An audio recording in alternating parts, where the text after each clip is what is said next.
tonight we have a special treat. We are playing The Good People by Morai Myths. Hello, hello, hello. Hello, everyone in chat. Hope you're doing well today. Hello. I believe the game will tell us some of the Gaelic pronunciations for us. Yes. So tonight we are playing something much different than last edition of Otome O'clock. This game is rooted in Celtic folklore and a bit of history as well. Yes, I have the Tumblr up with the little blurb right now. I can read it. I'll blurb it out. Okay, The Good People is a lore-rich and choice-driven historical fantasy visual novel inspired by Irish mythology and Celtic folklore. Play as a tenant farmer from mid-19th century Ireland whose path becomes inexplicably intertwined in fairy affairs after getting robbed by the roadside and lured into the mythic and war-torn world of Tir na Nog, a once unified land now divided into the Seelie and Unseelie courts. Will you escape and return home with your stolen belongings? Or does fate have something else in mind? Thank you for the follow, Albus-Ma. Hope you enjoy your evening with us tonight. So before we get into this full stop, a couple of things. One, I did back this game on Kickstarter personally. Hell yeah. So this is part of the reason we're playing it, is because, I gave money to the people to make the game. Yes. Support your indie developers. Yeah. Oh, we have Adam all the way in the back tonight. All the way in the back. You don't mind me. He's our captive audience. He'll be providing running commentary for you in real time. You better have the keys to these cuffs. Oh my god. Megan, can you up his chloroform, please? Hey, do me a favor. Tell me if this smells like chloroform. So, I think it would behoove us. You can't see Robin's hooves, but Robin, our beloved horned creature on the side there, does have hoofies. Thank you for the subscription, Albus-Ma. I appreciate the love right now. So, going from... That's a lot of love. That's a whole lot of loving. That's a whole lot of love. I'm about to see if my tea is still scalding, because I made it 2 hours ago. So, yeah, I guess let's get it started. Or you do There's a couple more announcements. So last time we did play Lost in Limbo, and this week their Kickstarter drops. So if you are not sure what to think about Lost in Limbo, it's delicious, it's delightful. You need to know about Ammon and how much of a delicious tree man he is. He is 6'11", waiting for you. Or is he 7 foot? He's a lot of man. He's a lot of man. And I love him. Oh, also, he's so precious. I don't know if you remember this, but you can also date, the dad in Lost in Limbo. That's a bit weird. Listen, sometimes he's the dad. Sometimes you just want to date a DILF. Or perhaps... Zoe Kitten, I'm going to stand Gale. Oh, Gale in this game. We do love Gale. Gale from Lost in Limbo is great. I do love him. So I do want to say, also, before we get into actually playing, just to, tell you who the romance options we have on the screen are. Now, starting with our horned friend, that's everybody's favorite person, Robin Goodfellow. Also known as Puck! Yeah, so... Everyone's favorite shape-shifting trickster. Yes, but I think they also exist in folklore, actually.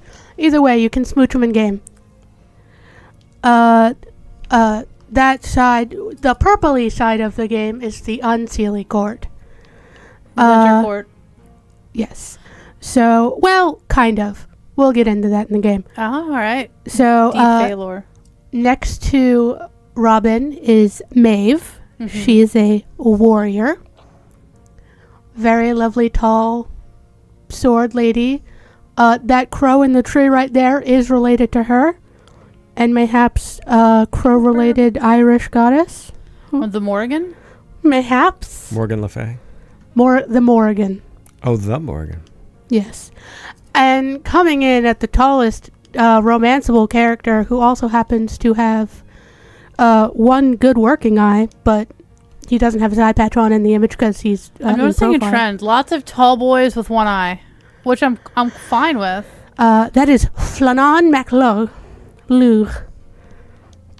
He is the king of the Unseelie court, and he is He's got huge tracts of land. oh, he got some big old biddies. In the Seelie court, our shortest romanceable character, that's Shay. They're a guard. They're not well thought of in court, so they have to work on the border. I love him. Them. I love them. They, them. They They, look them, yes. like they've had enough of somebody. Particularly Robin, the other non-binary character. Robin uses any and all pronouns. Robin is a shapeshifter. Why is my mic on, by the way? for shenanigans. For sure. There's a better. It's off now. I was just curious if there was a particular They, you reason. don't say. Yes. So Shay, very short. They. Shay, they, yes. In the war, they were just your typical ground troop soldier. Mm-hmm. So they have seen some shit. Next to Shay, wearing the biggest fucking headpiece. Ashlee, can you guess what their role is in this game?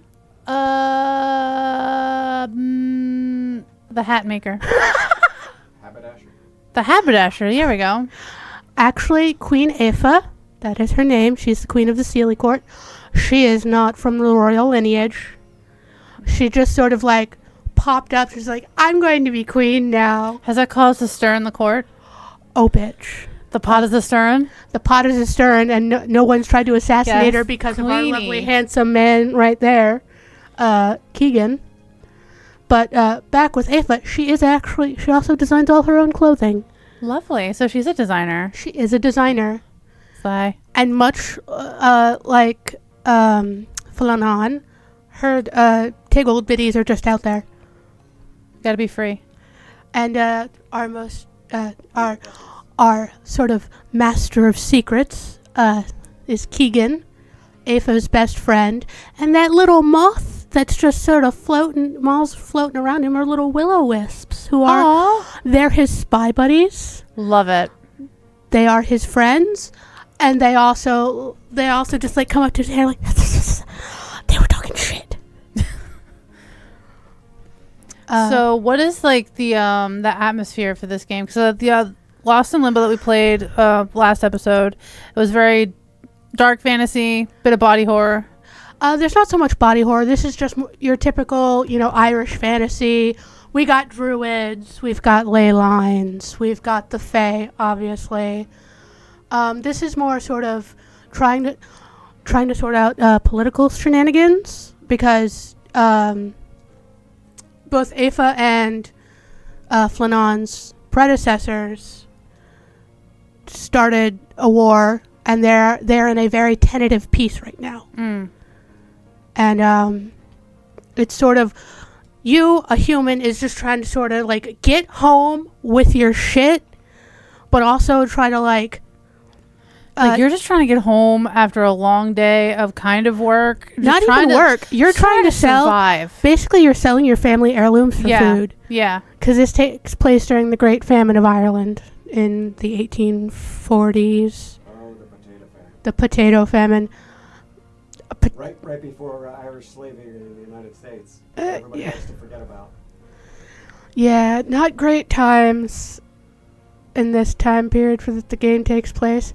Also, something I really like about this game is you don't actually have to kiss anybody. Oh. You don't have to romance anyone. Interesting. You can just be friends with all the characters. They do suggest there's like a tentative order to play the roots in. Mm-hmm. So like Shay and Maeve's roots are coming out first. Okay. They come out I think October, November. Okay. But it's like play Shay's route and then Maeve's route, and then I think the next routes will be Keegan and Robin's, and then the final routes will be Flannan's and Aoife's. Albus Master of Secrets. More like I need to know secret why he isn't holding my hand. Oh no, not the potato famine. Oh, hopefully they'll make it better. I Or will less say, Keegan also has a cat. Her name is Saoirse.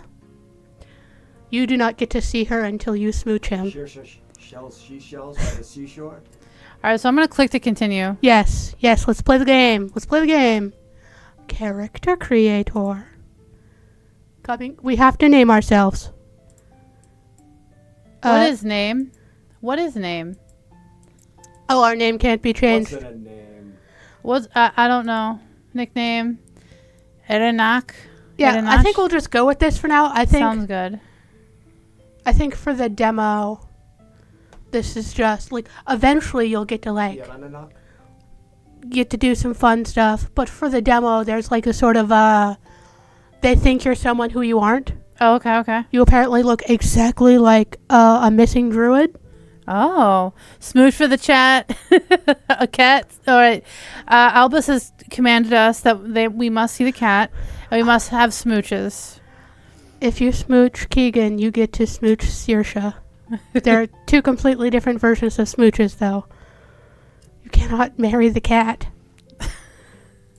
Though, in Flanon's route, you do have 3 children. They are all 3 of them are Irish wolfhounds. Let's get this bad boy in full screen. Ba-bow. There we go. All right, how's the sound? Because I didn't want to have the music too overpowering. It sounds good to me. To one more explanation before we start the game. The world map.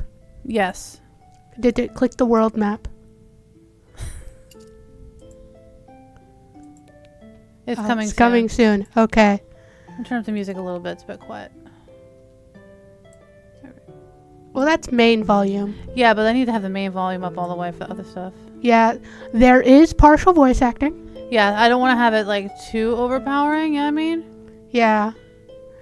There is something, I'm not going to bring it up unless we see it, but it's something from the old demo. I would say click Book of the Traveler to start. New game. Okay. Wait, we never decided who's reading what first. I'll start with this. The following chronicle seeks to recount the events preceding the There's another feature that I like about this game. Erenak. An Irish person. The term is gender neutral. Thank you, More Irish Myth Games, for this little thing, because we would butcher this. And I'm sorry. Interference with the affairs of the legendary Tuatha De Danann. I don't need the nice clicky for that one. I know how to pronounce that one. I'm going to imagine that name later on got broken down into Erin and Aaron. That's possible. More contemporarily known as Ashlee, you can click that one. Nadine Maithe. Nadine Maithe. All right, say it together, class. Nadine Maithe. The good people. It is another name for the Tuatha De, or Aes Sedai. The Tuatha De Danann. There's a version where... Ace she. People of the Mounds, more commonly known as the fairies. I feel like we should be leaving out offerings for the fair folk because I do not want to invoke their ire with this game, but I think they might be cool. Why do you think it's called it. Ireland? I'm not sure. I think we're ready to go now, Ashlee. Okay. Oh. We begin in 1845 during the initial onset of... Clicking on it. Andruch Hale. The Bad Life. Also... Or...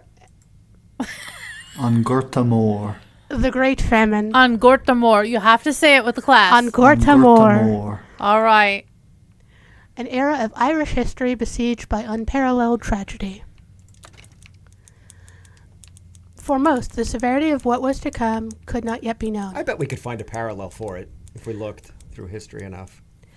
But to the laborers, any poor harvest meant a long and hungry winter. Proper preparation was vital, and so it was thus that the Erenach set out to the port city of Galway one fateful mid-September morning, readying to pawn off an assortment of family heirlooms and other disposable valuables. It was the only way to ensure survival. That is sad. That is fucking sad. This journey, however, would be far longer and far stranger than anyone would have ever otherwise anticipated. Am I reading the next one? I laughed. Good pun. Oh, wait. Hover over it. An Irishman in Tir na Nog. God, thank you, More I Myth Games, for this. Our ancestors would be embarrassed at our lack of knowledge of Gaelic. Okay, Yes. so this I like. Am I reading this? Yeah, sure, you can read it. There's a dull ache in my belly, a hollow pang that's been nagging at me to eat the wee morsel Mam gave me this morning. Or as Pete Prata would say, big am I. rumbly in your tumble. Let's see if I got that close. Prata biogawan. Prata biogawan. Prata bigawan. Prata Prata Big biogawan. Owan. Owa tagu sayam. That's enough out of you. I'll mute that microphone. I thought it was. Is it not? No, I'm not. Okay. Click. I ignore it again, but Why not is it without not? effort.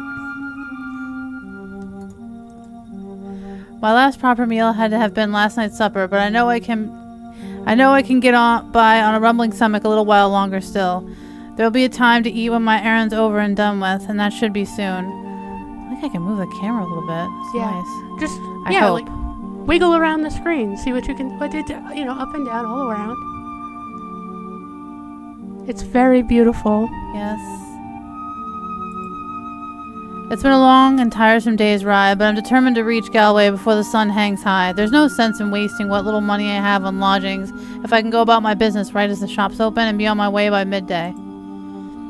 But traveling the road night's a dangerous business. Mo fasta.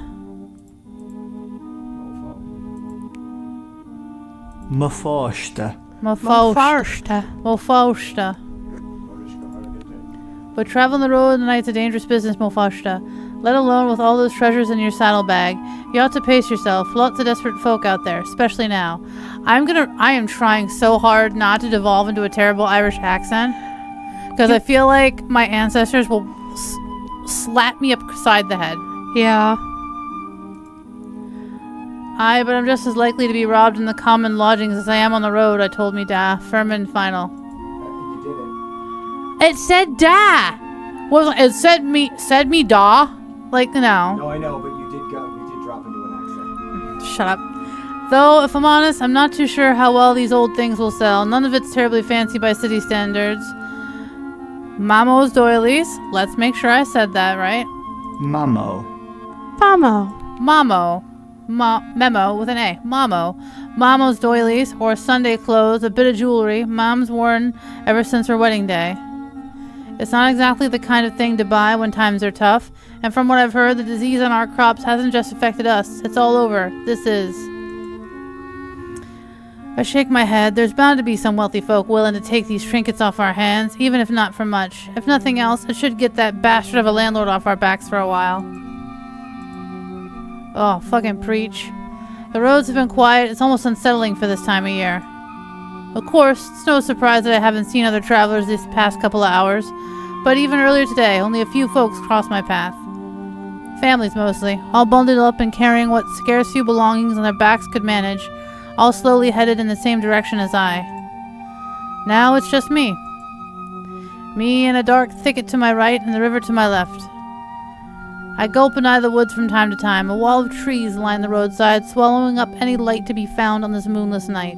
It makes me nervous, so I keep to the left as much as I can and spur my horse to quicken her pace. Huff! Whoa, steady now. Darby, my family's workhorse, slows to a restless halt in the middle of the road. I sigh and continue to prod her, but she refuses to move 1 inch farther. Okay, that's... concerned. I ought to sell you off, you stubborn old... I'm getting close, just over yonder. I can see the beginnings of the city silhouette on the horizon, but it'll take me a few more hours to get there still. All right, I suppose we can rest for a short while. A very short while. You hear? Nay.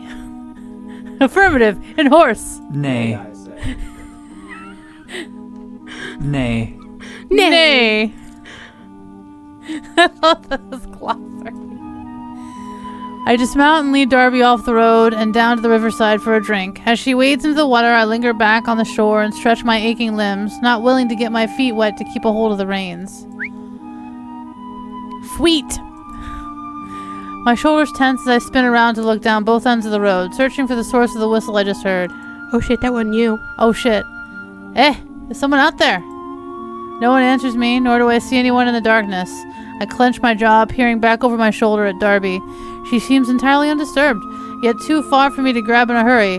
Well, not that she would go anywhere in a hurry either. I sigh and rub the bridge of my nose. Her ears are better than mine. It might have been nothing. Crunch, crunch. No, someone's walking. I lift my hand from my face and glare right across from me, into the trees. I didn't see anything move, but I heard something. I'm certain of it. Investigate. Oh, quick time events. I quickly searched the ground for something to defend myself with, but only managed to eye a flimsy-looking branch in the grass. Behold my stick. With a grimace, I grab it and make my way across the road. It's no weapon, but maybe enough to scare off a wild animal. As for a person... well, I'll be less lucky if it's a person, but old Darby's a willful beast and not terribly bright. I've got no choice but to confront the thing, whatever or whomever it is. The thicket is as dense as it is dark, and even more intimidating up close. Carefully, I hold the branch out in front of me, and I prod the underbrush, pulling the foliage back to stare into the trees for any sign. Chirp, chirp. Quick question. Yes. Do you use a branch a lot? Oh my fucking god. Can I mute him harder? I jump back and nearly trip as a little bird flies out from the woods and rushes past my face, close enough to feel the brush of its wings. My shoulders slump and I breathe out a sigh of relief. Only an animal after all, I think, chuckling to myself as I turn around. Whoa! Surprise, motherfucker. Whoa! God! They do look hotter from the first demo. I did play the first demo. My jaw hangs slack as I finally spot the hooded person on the other side of the road, who somehow crept past me and now stands ready to hoist himself right onto the back of my dim-witted mare. Hey, what are you doing? Get away from there! The stranger refuses to regard me even as I charge towards them. Unfortunately, I'm too slow. By the time I reach the thieving bastard, they've already swung into Darby's saddle. Oh, you're gonna have to click that motherfucker. Oh no. Rickotapi. Rickotape. Rickotapi. Rickotape. Rickotape.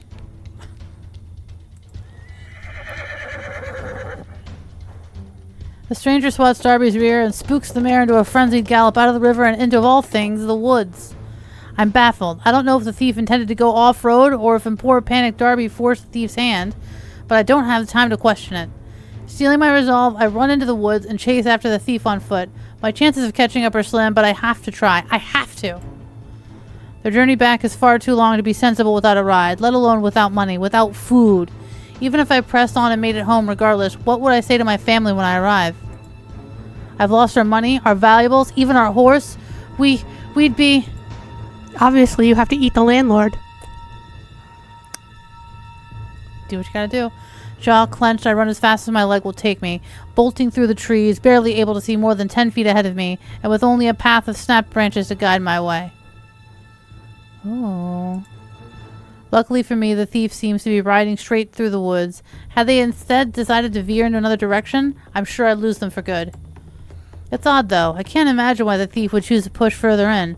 Would it not make more sense to simply keep on to Galloway, where all those things would sell? After a while, I lose track of how long I've been running. All I know is I need to keep moving no matter how tired I am or how my gut turns and growls. Fortunately, just as soon as I begin to fear that I'll never see the end of these woods, the trees begin to thin out. Into a glade. I pause for a moment to catch my breath, but the strangeness of this place does not escape me. At first glance, I think that I must have gotten turned around and returned to the riverside, but the longer I look, I can see that this body of water is not a river at all. It's a small lake, surrounded on all sides by tall, jagged stones. I move closer on impulse and feel the heat from the water, rising up on pillars of steam. The surface also bubbles like a simmering stew, and if my eyes aren't deceiving me, the water looks... red. Oh boy. Help me. Cade and evil. Cady and evil. Cady and evil? What is this? But of course, I'm talking to the air. No one else is here. Or are there? No one else is here. Where the fuck is my horse? Shite. My heart pounds as I spin around and search the ground for Darby's tracks. I can't afford to get distracted like this. The longer I linger here, the farther the thief gets. Thankfully, it doesn't take me long to find a fresh pair of muddy prints. They came out of the trees and near the same spot I did, then halt abruptly, slowly to circle into a different direction. With haste, I go to follow this new trail, expecting it to wind back into the woods. But it doesn't. I stare down, beyond perplexed, as Darby's hooves stop short by the lake's edge. For a moment, I consider the possibility that the thief purposely waded into the lake to throw me off. But the longer I look into the water, I realize it's too deep. There's no gradual decline. It's a steep drop, dark, murky, and without end. If the thief did steer Darby into the water, they would have... Surprise, bitch. Deep breath.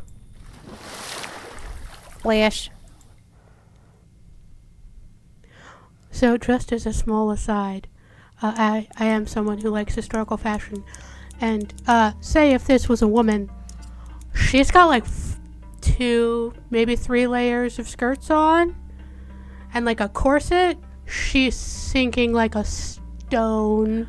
Unless it's magical corsets. No, it's not. It's people corset. Okay, Ashlee, I'm I gonna don't care how hot the stranger is. I would not chase someone into the woods.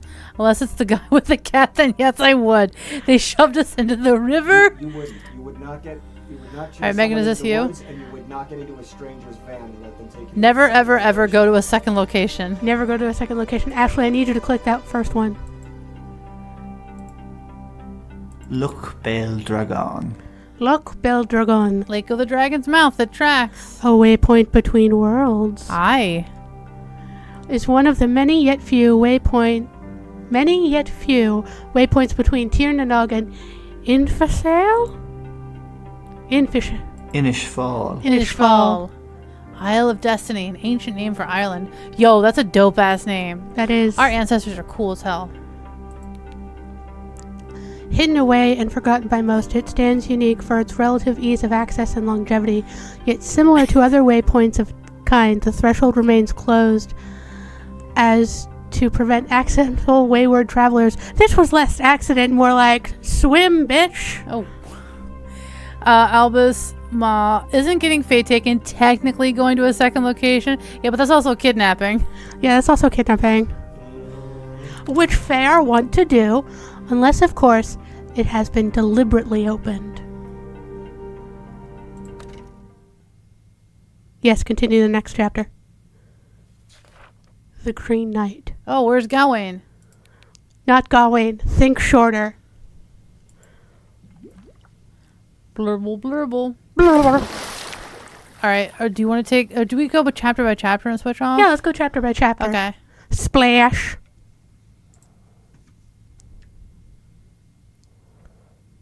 Got fucking water in my eyes.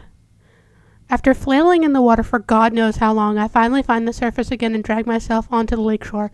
It takes several ragged breaths before my vision clears. Did that cheeky bastard try to drown me? Ashlee, can you do a swoopy around so we can see the whole background? No. No swoopies? No swoopies. No swoops. Nothing looks familiar. No, it's more than that. This isn't the same lake I fell into, nor even the same grove. The ruddy water is now bright and clear and adorned with lily pads. The familiar oak and ash trees are gone, replaced with mossy, gnarled willows and yews. The roots run so deep that they cascade into the lake, and everywhere I step is bursting with wild flowers.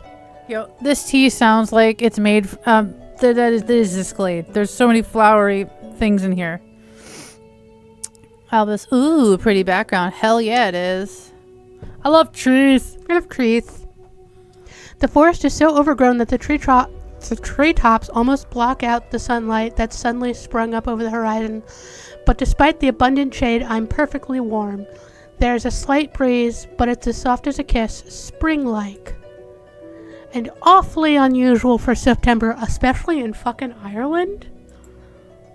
What is this? Glancing back at the lake, the water is still without any trace of my unexpected swim. Christ almighty, am I dead? I pinch my arm and wince. I can still feel, but what if that's just my mind playing tricks on me? Maybe I hit my head in the lake and... I feel a wave of panic wash over me as I think of my family waiting anxiously at home. They never wanted me to come here. They told me it was too dangerous. What have I gotten myself into? Robbed and drowned by the roadside. Mom. I'm so sorry. The sound of an approaching horse snaps me out of my thoughts. My heart skips a beat for half a moment, daring to think it might be Darby. But then... Who's out there? In the name of the Queen, I order you to show yourself. I scowl a bit. What's the damn...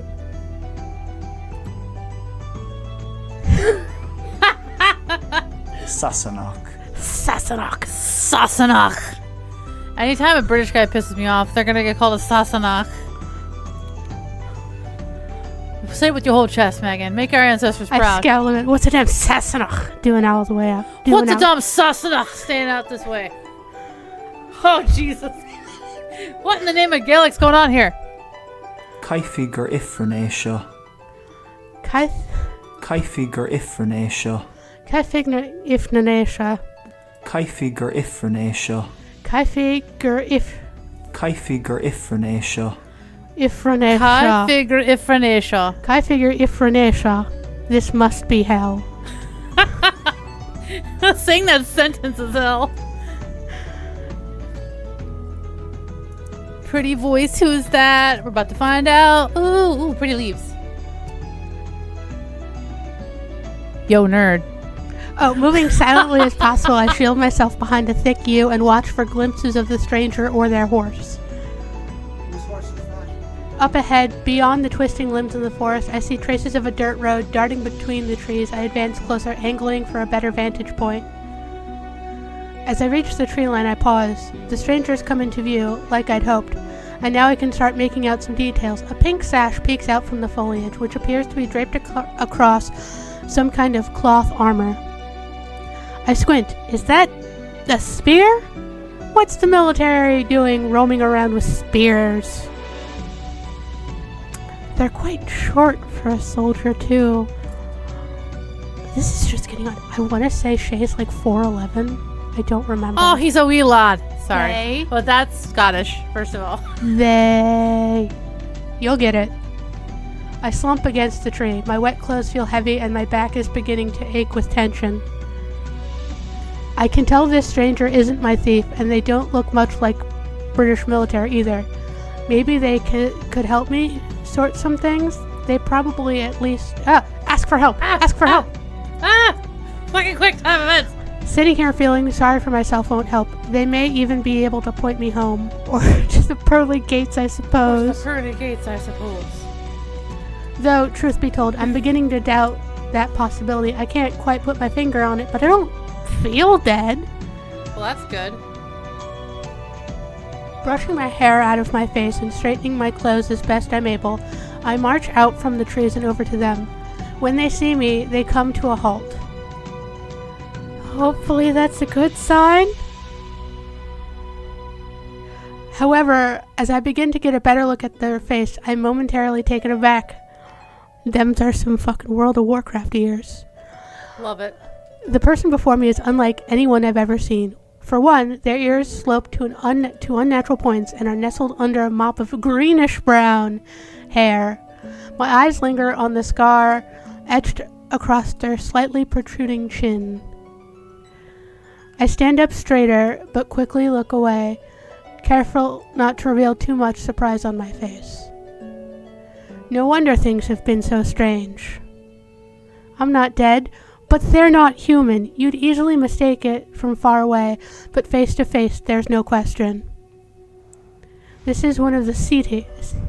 Let's see how you actually pronounce it. Ace she. Is she? Is she. They remind me of the stories Mam would tell me of the men in green, those who watch over nature's most untouched places. Despite my best attempt to present myself respectfully, Ooh, they furrowed their brows.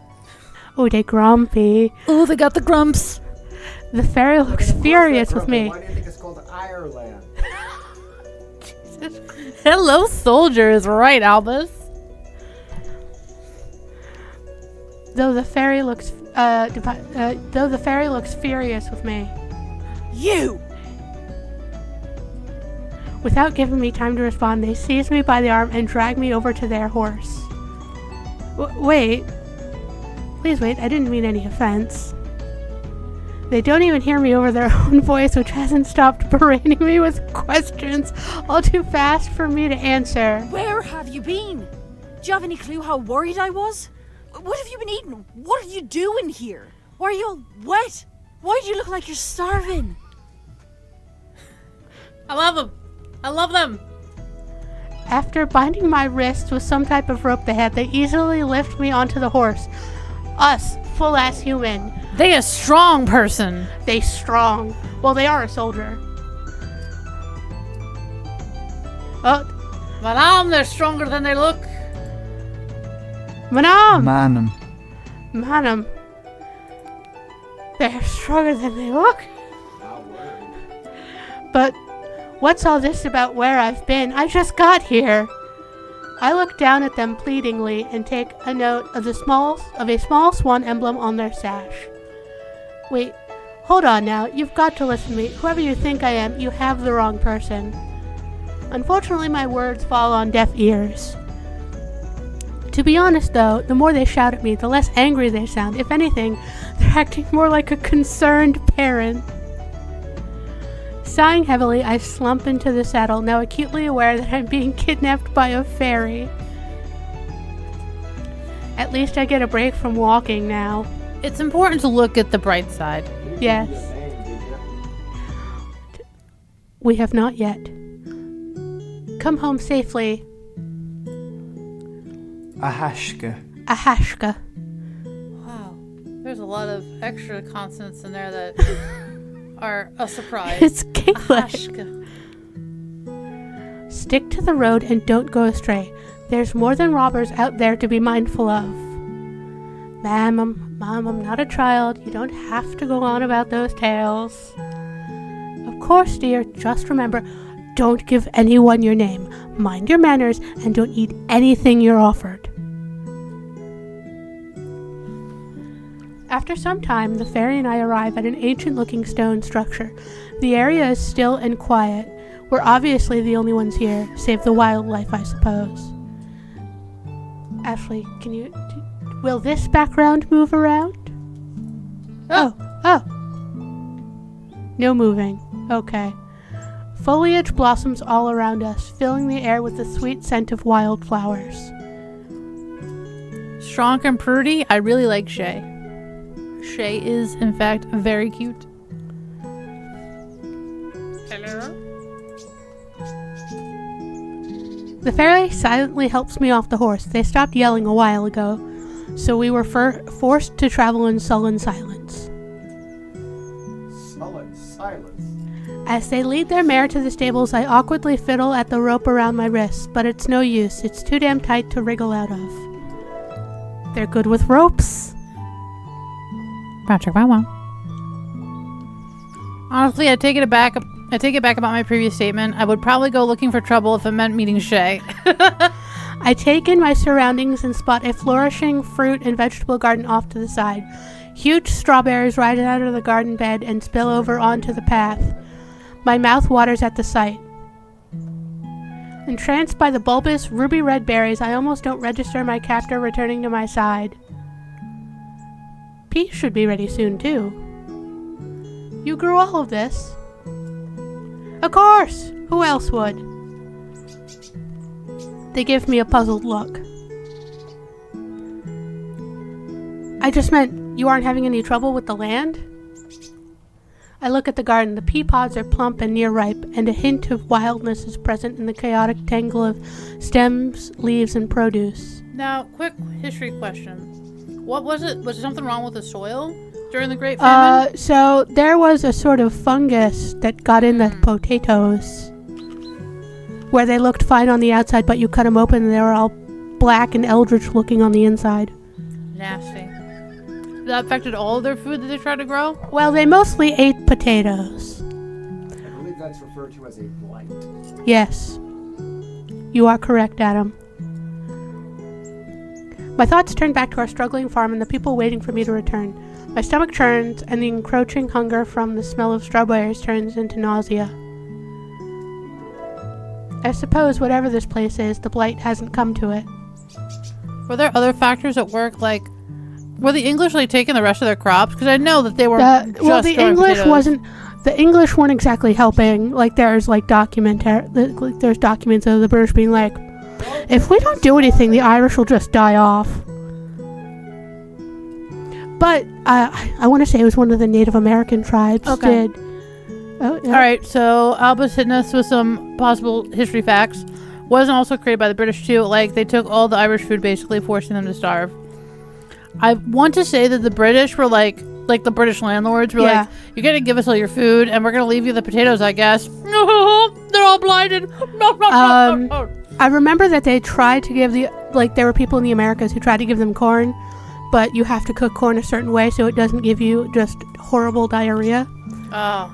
And they didn't teach the Irish how to cook it. They're just like, here, corn.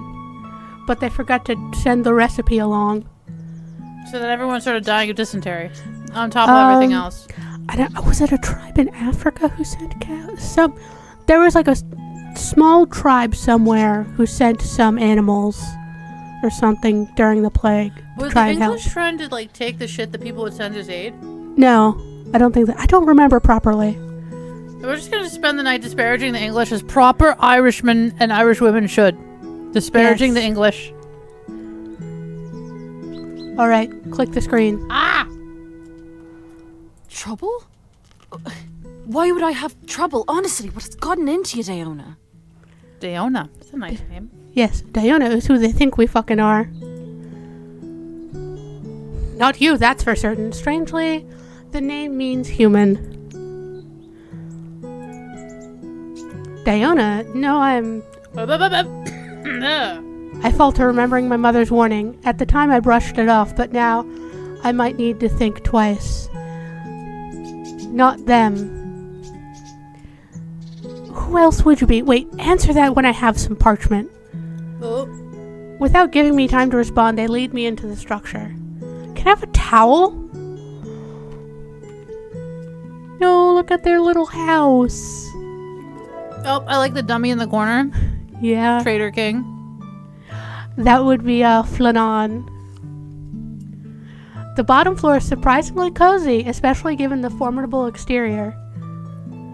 Someone has gone to great lengths to make it feel like home. The hearth is warm and comforting, potted plants and handmade dolls are scattered about, and there's this faint smell of baked bread lingering in the air. That's gotta be the worst. You're Faye taken during the famine, and you're fucking dying over here. And you're just like, the strawberries are so nice. And there's baked bread. Oh, there's food everywhere. I'm gonna eat this fucking crap. Ashlee, it gets worse. I bet. Snozzberries taste like snozzberries. They guide me over to a small 2-person table.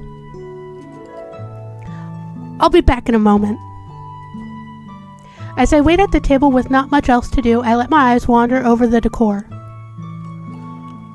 There is a very cute bear up here. And I also like this cute little MacGuffin here on the fireplace as well. Yeah. The tatting of the lace on this doily is done so well. I wonder if the fairy made all these things. The dolls, the doilies, the knitted blanket on the back of that armchair. Are doilies an Irish thing? That's a great question. Well, there is Irish lace making, but I'm not sure if tatting originated in Ireland. I know it's common in Ireland. Lace making's hard. I've tried it. Because I've never seen so many references to doilies before, and I'm like... Well, back in the day, doilies were part of sort of... Like, when a woman got married, that was, like, part of her dowry. Was, like, linens and doilies and such. Are doilies, like, old-timey coasters? Kinda, yeah. They're like those white things with the lace edges. Oh, I know what a doily is. What do you think? I'm a savage? I know what a damn doily is. You're old enough to. Oh. I nervously eye the comparatively crude monstrosity propped up in the corner, which I assume is some kind of training dummy by the arrows in its torso. The words, Traitor King, are scrawled across a line slung over its neck. No doubt a testament of the dummy king's villainy. Suppose some things never change, no matter where you go, but what is it guarding? When the fairy doesn't come back immediately, I use the opportunity to rise and check. It's a holding cell, a remnant of this building's purpose, perhaps, before the fairy made it a home. Peeking through the bars, I scan what may be in my future. Death by Hellergies. There's just a lumpy-looking hay bed, a suspicious bucket, and a thick layer of dust that covers everything. Better than a skeleton, I suppose. Suspicious bucket. I don't like the bucket. You know what the bucket's for. Looking around the room some more, I spot a desk in the far corner covered with scattered maps, notes, letters, and some wayward knitting materials. The maps have writing all over them, and the notes mention something about possible sightings that catches my eye. Like aliens? No, investigate. Or snooping. Full snoop mode. Engage. I move some other papers aside and look closer at one of the maps. Strangely, it looks a bit like Ireland at first, but the longer I stare, the less sense that makes. Ooh! We got map navigation. Yeah. So, okay, you see that white part? Yeah.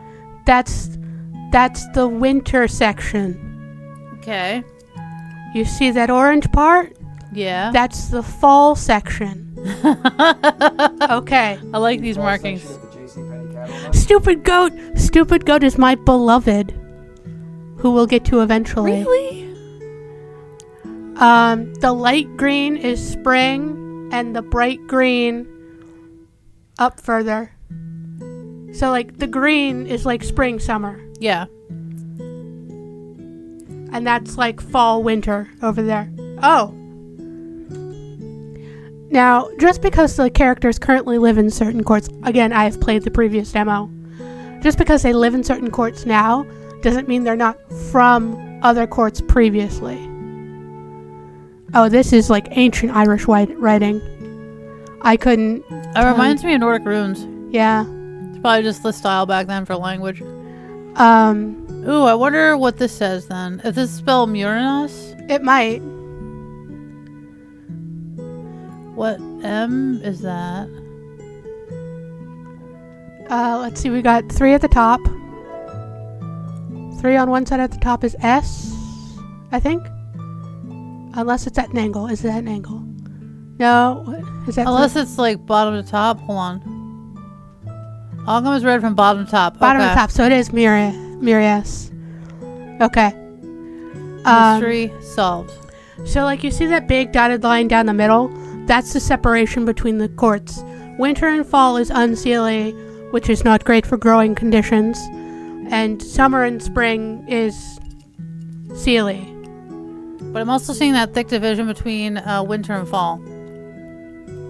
Well, there's other things going on the map that Shay's about. Gotcha. Again, I have more information than some other people who are just playing this the first time. Just coming back to stupid goat. Love it. Well, Oh, we're doing this again. Okay, I think it's just looking at the map. oh, stupid goat. Yeah. The continent or island is divided into 4 regions. I got you. Folius. Folius, the province of spring. It stands in eternal mourning. Phineas. Phineas, the province of summer. It stands in eternal day. Murius. Murius, the province of autumn. It stands in eternal evening. And Glorious. Gorius, the province of winter. It stands in eternal night. Again, not great growing conditions. Each name is then followed by a subheading, respectively, the province of spring, summer, autumn, and winter. I wonder what that means. Amid the various landmarks and city-like dwellings are symbols I've never seen before. The strange intersecting lines might be some kind of language, but I can't say for sure. As I keep looking, I notice some notes and scribbles jutting across the map in certain places. There's a little building in Falias that looks a bit like this place, labeled Outpost. Is that what this is? An outpost? Finally, I take a look at the top of the map. There I see the presumed name for this strange land. Tir na Nog, Land of the Young. I've only heard that name in stories. Could it be true? Have I followed in the footsteps of Oisin? Oisin? Oisin? Oisin. Oisin. Haha, I was right the second time. Oisin. Legendary poet of Ireland and son of... Oh boy. Fionn MacCool. Fionn MacCool. Fionn MacCool. Mythological warrior and druid, the main character of the Fianna or Fennin cycle of Irish mythology. He once ate a really smart fish. How smart could it have been if it got eaten? Famous for his own journey into Tir na Nog. I decide to distract myself from this revelation by moving on to one of the letters that's already unfolded. There's a broken wax seal on the paper's edge depicting a swan, like the fairy's pin. Game apps are, in fact, really awesome. I'm wondering if they made up their own language for this. No, they just use Gaelic. No, I mean like the hash marks. No, they just use Ogham. Ogham is ancient Irish. Oh, okay. To the Honourable Shay Fairglass. Shay Fairglass. The given name means courteous. The surname means green grass. They're certainly green. There are little strawberry in that pink sash. Huh. I mumble the words aloud. Shay Fairglass. That must be the fairy's name. Now you got his name. Now you have power over him. Their name. The word honorable also clarifies some things. It seems I was right about them being a soldier, just not for any army I know. Suddenly I hear the sound of something being dropped on the table behind me. Eek. Caught red-handed, Lord there, a Lightfoot. I try to turn around as casually as possible, as though I wasn't just prying through their personal affairs. Shay keeps looking between me and the desk, and I brace myself for a new round of lecturing. Instead, they begin talking rapidly. Look, I know you don't believe me, but I really do think I'm onto something. I'm close, I can feel it. Look. They run over to the map and begin pointing to areas and talking about things I don't understand. Huh. So the princess was being held in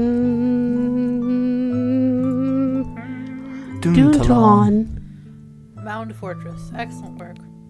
Duntalon, which was in Mirias, right? Alright, I'll click harder. No. Right. And which princess is this again? Shay immediately looks at me like I have two heads. What do you mean, which princess? The one I've been looking for the last 150 years. That's a long fucking time, baby girl. Jesus, you're worse than Link going after your girlfriend for 12 ever. The missing heir to King Henri's throne.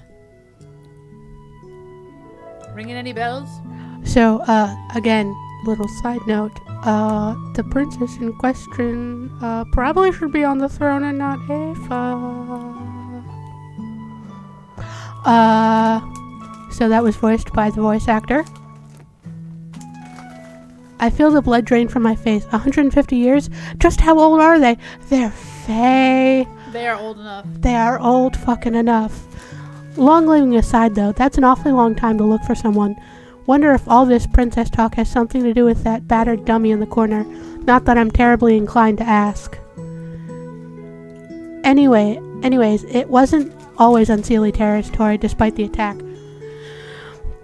We held that spot of Miras right till the end. It only went to the traders after the treaty, so I might have been wrong about her getting stuck over there given the timing.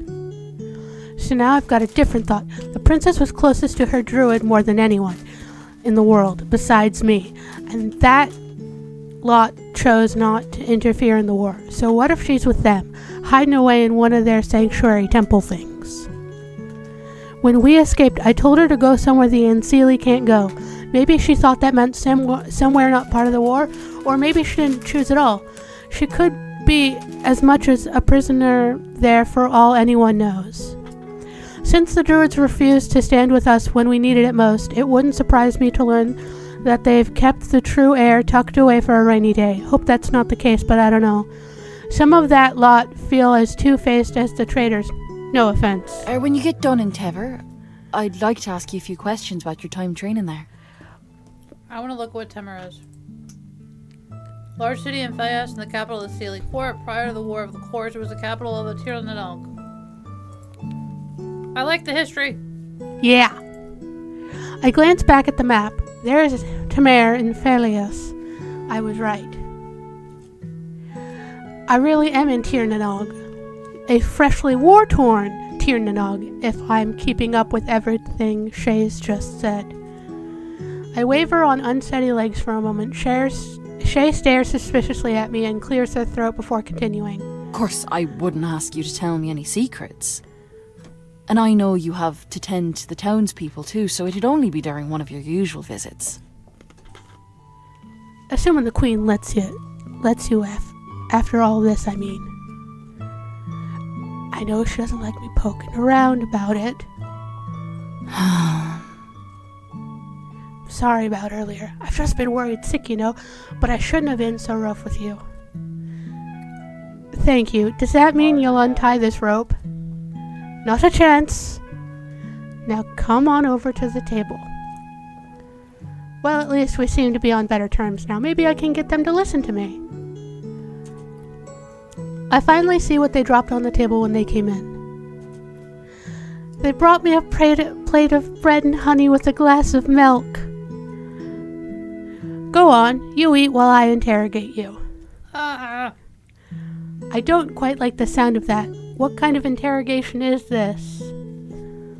I stare at the food. My mouth salivates pleadingly. Ugh. Do it. My stomach may be all for it, but every part of me is warning me not to. If I ever intend on getting home, that is. I swallow down the hunger. I'm not hungry. Guramahagat. Guramahagat. Guramahagat. Guramahagat. Guramahagat. Guramahagat. Guramahagat. Gramagat. Guramahagat. Guramahagat. Guramahagat. Guramahagat. Guramahagat. Grabamahagat. Grabamahagat. Grabamahagat. Bumblebee tuna. Grabamahagat. Okay, come on, let's go.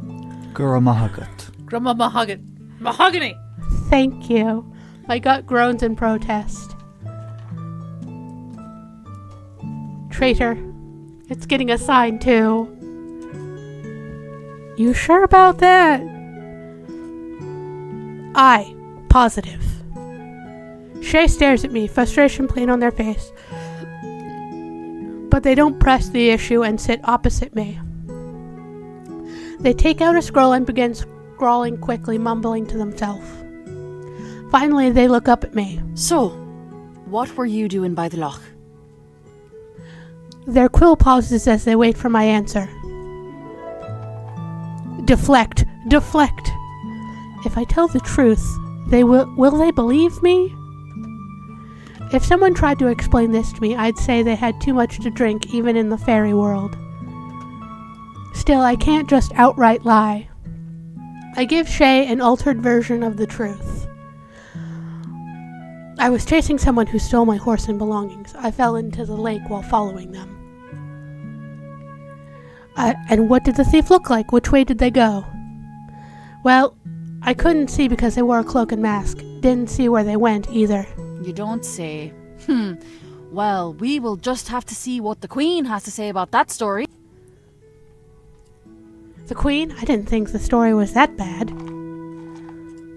Honestly, Daoine, I don't know what to make of you now. You disappear for months without a word, working up everyone from me to the court about where you've toddled off to. Now you know some folks thought you were killed, right? Or worse, defected.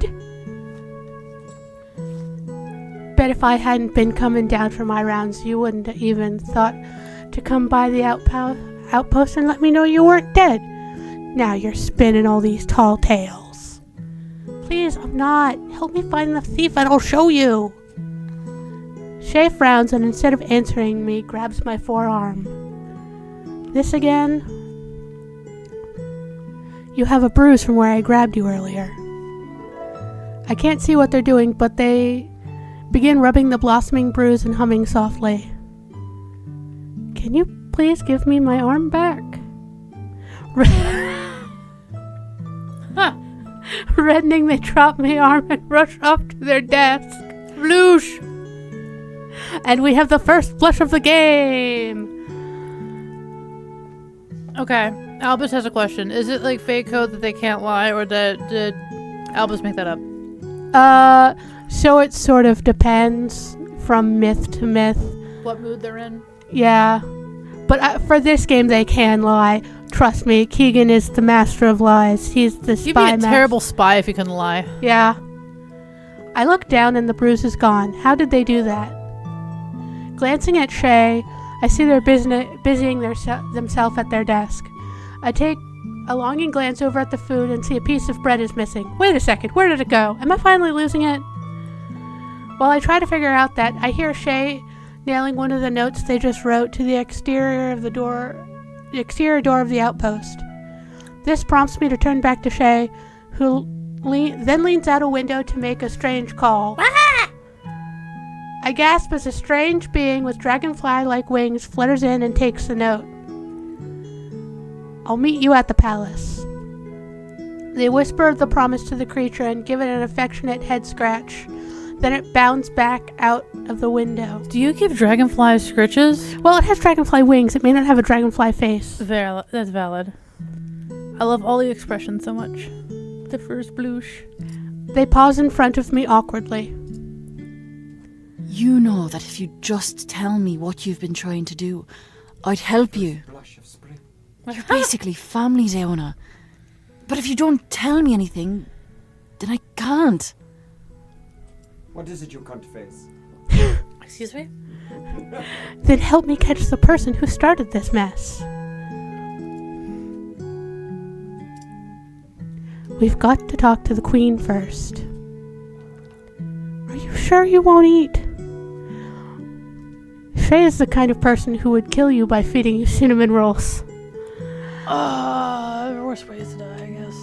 Again, I appreciate it, but no. He would probably give you warm cinnamon buns, and he made fresh, cream to go on top of them. Oh yeah. They're making you fresh baked bread. They got a garden. He has, homemade icing. Well, obviously it's all homemade because it's, fucking before factories and shit. Would you like to date a cottagecore soldier? Cottagecore to the fucking max. And he has, this nice honey tea. Though you do have to put up with roll. their, they do have, a bunch of siblings. So many siblings. Yeah, Shay asks how your day is by asking, did you eat today? Yeah. Their love language is food. Their love language is food, yes. And you wouldn't have to live in a city. You can just live by plants and a lake. Or a converted outpost with a prison cell in the kitchen / living room. Listen, there are worse places to live. Even his training dummy has kind of one of those homey cottage core kind of feel to it, kind of like how Aunt Debbie was with her iron that fucking grating. apron right there by the door, if you can see it on the edge of the screen. And I love the spear over here in the corner is just chilling on the coat rack. Yeah. It reminds me of that scene in the first Avengers when Thor hung his hammer on the coat rack. Okay, you can. Again, I appreciate it, but no. With a final sigh, they gather their things and lead me out the door. I guess it's time to meet the Queen of the Fairies. Hey! Oh Lord, what have I gotten myself into? Your turn. That was a long ass chapter. I'm The scared. Master of Secrets. Ooh. Ooh woo.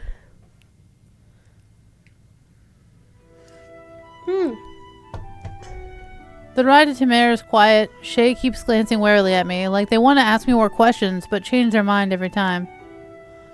I get moving panels. I suppose I'm not sure what to say either, since nothing I tell them makes a difference. If only I had anything from my saddlebag.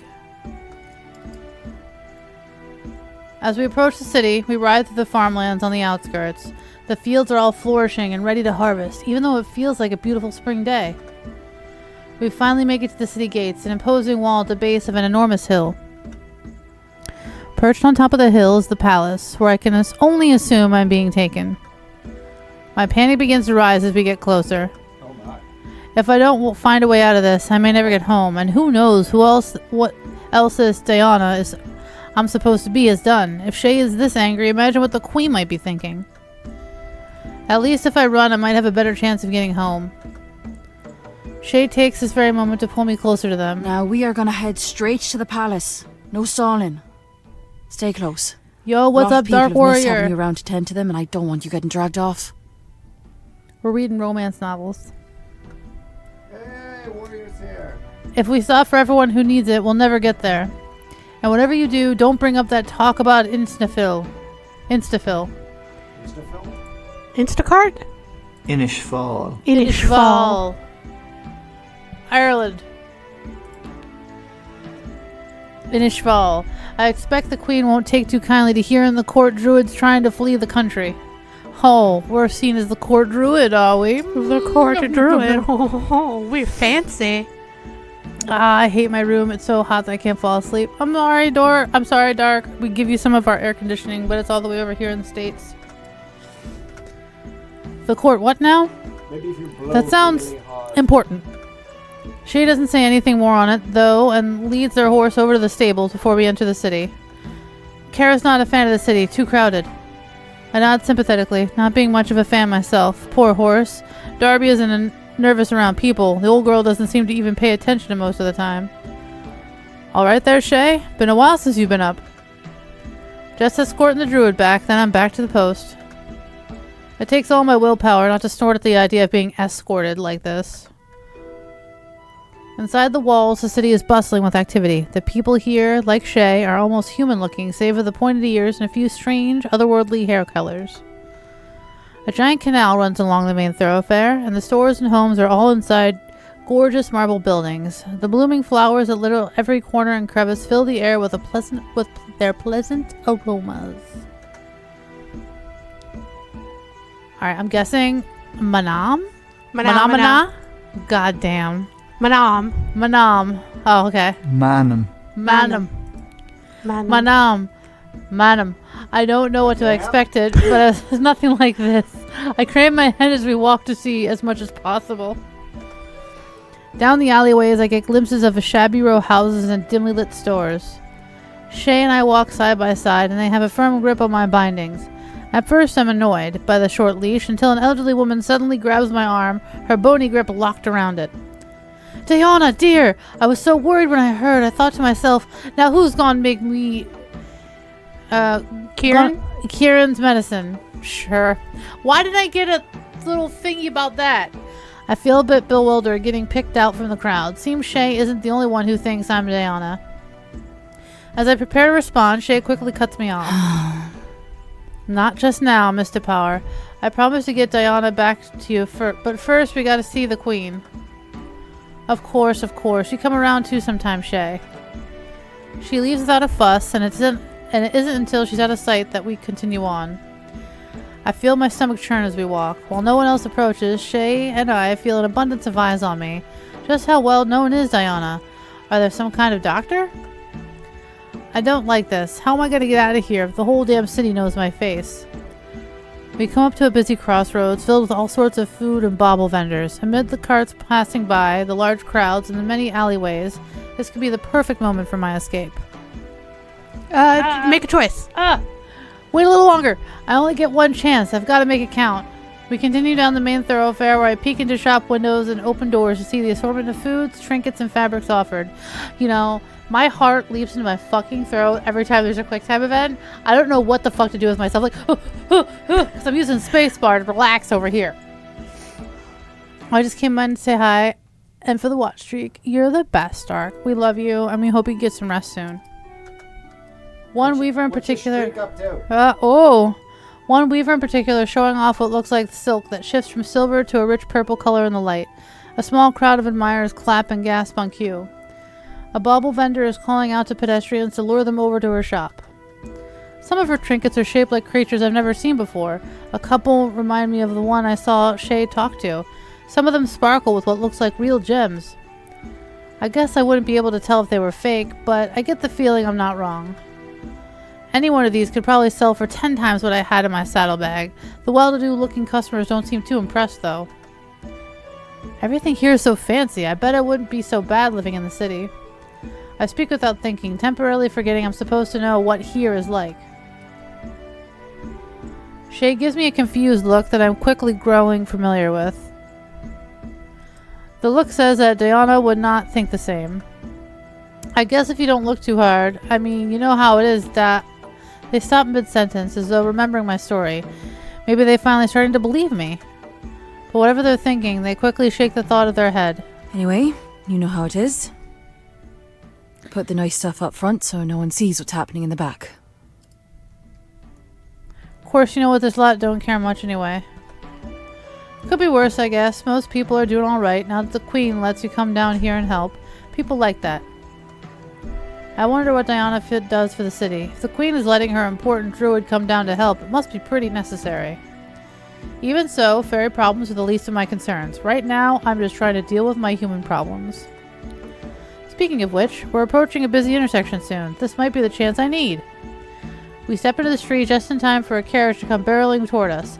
I plant my feet in the dirt and defiantly refuse to budge, forcing Shay to either let go of the rope or be run over. I'm ready with the mouse. I feel them release the rope with seconds to spare. We both stumble backward as the carriage driver shouts obscenities at us. The traffic continues to flow, pushing Shay and I further apart. Oi! You stay right there!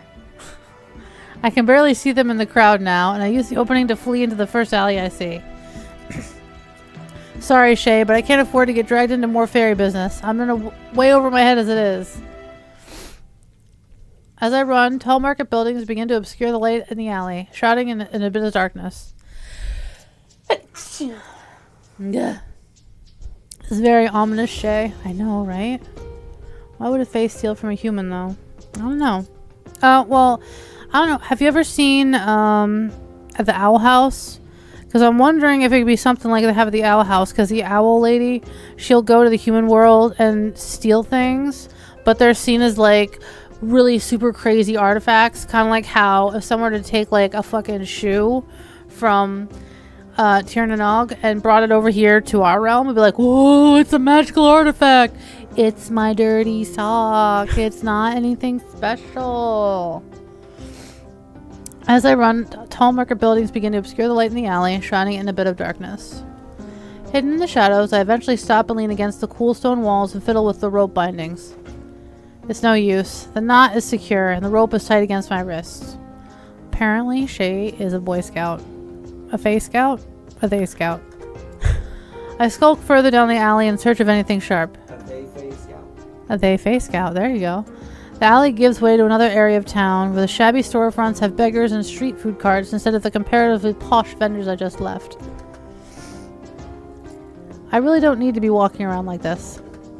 While doing my best to keep myself inconspicuous, I search the ground for anything of use. Shattered bottle by the doorway of a boisterous bar catches my eye. I dart over and snatch up my prize. Shielding myself from the bar window, I try to saw the rope with the glass shard. But it's difficult. Even when I manage to twist the glass at an effective angle, my fingers will slip or my wrists will cramp up. Damn, Shay sure knows how to tie a knot. Kinky. I heave a sigh and drop my head back against the wall, giving my poor hands a rest. Just as I do, I spot a small, fluttering light overhead. Oh, there's our little moth friend. Hello, moth friend. I squint my eyes as the light draws closer and hovers by my still bound wrists. I peer down at it and gasp softly. It's not a light at all, but a strange glowing moth. Don't suppose you can do anything about this? As though in answer, the moth quickly flies away. Of course. It's like, I got you, Fat bitch. load of help you are. Without much other choice in the matter, I get back at it, but thankfully, after a painful few minutes of struggle, I finally finish cutting the rope. As I'm soothing my aching wrist, the glowing moth returns. A little too late, aren't you? I'm talking to a magical fairy moths now. Well, well.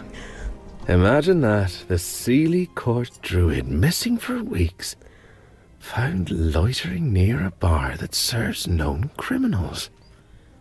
What will people say? Hi. That's a nice voice. That's Hi. nice. Hi, Keegan. Not trying to be suspicious, but someone with their hands bound in front of them is kind of just sus, not gonna lie. Brandishing the glass shard, I turn to face the speaker. A tall, slender man stands behind me, his face half obscured by a shadow. The moth flutters near him, even though he pays no attention. I think you have the wrong idea. What does it say about you then? What does that say about you then? I snap back at him, my voice stronger than I expected. The man steps into the light. He leans towards me until we are face to face. Begorra, he's the prettiest person I've ever seen. His golden eyes hone in on me and gives me a vulpine smile. Why, it says I'm doing my job, of course. Hi. He smells like peppermints. And what job is that? My voice is beginning to waver under his cold gaze. Finding you. Now come, let your dear friend Keegan take you back where Already you belong. did!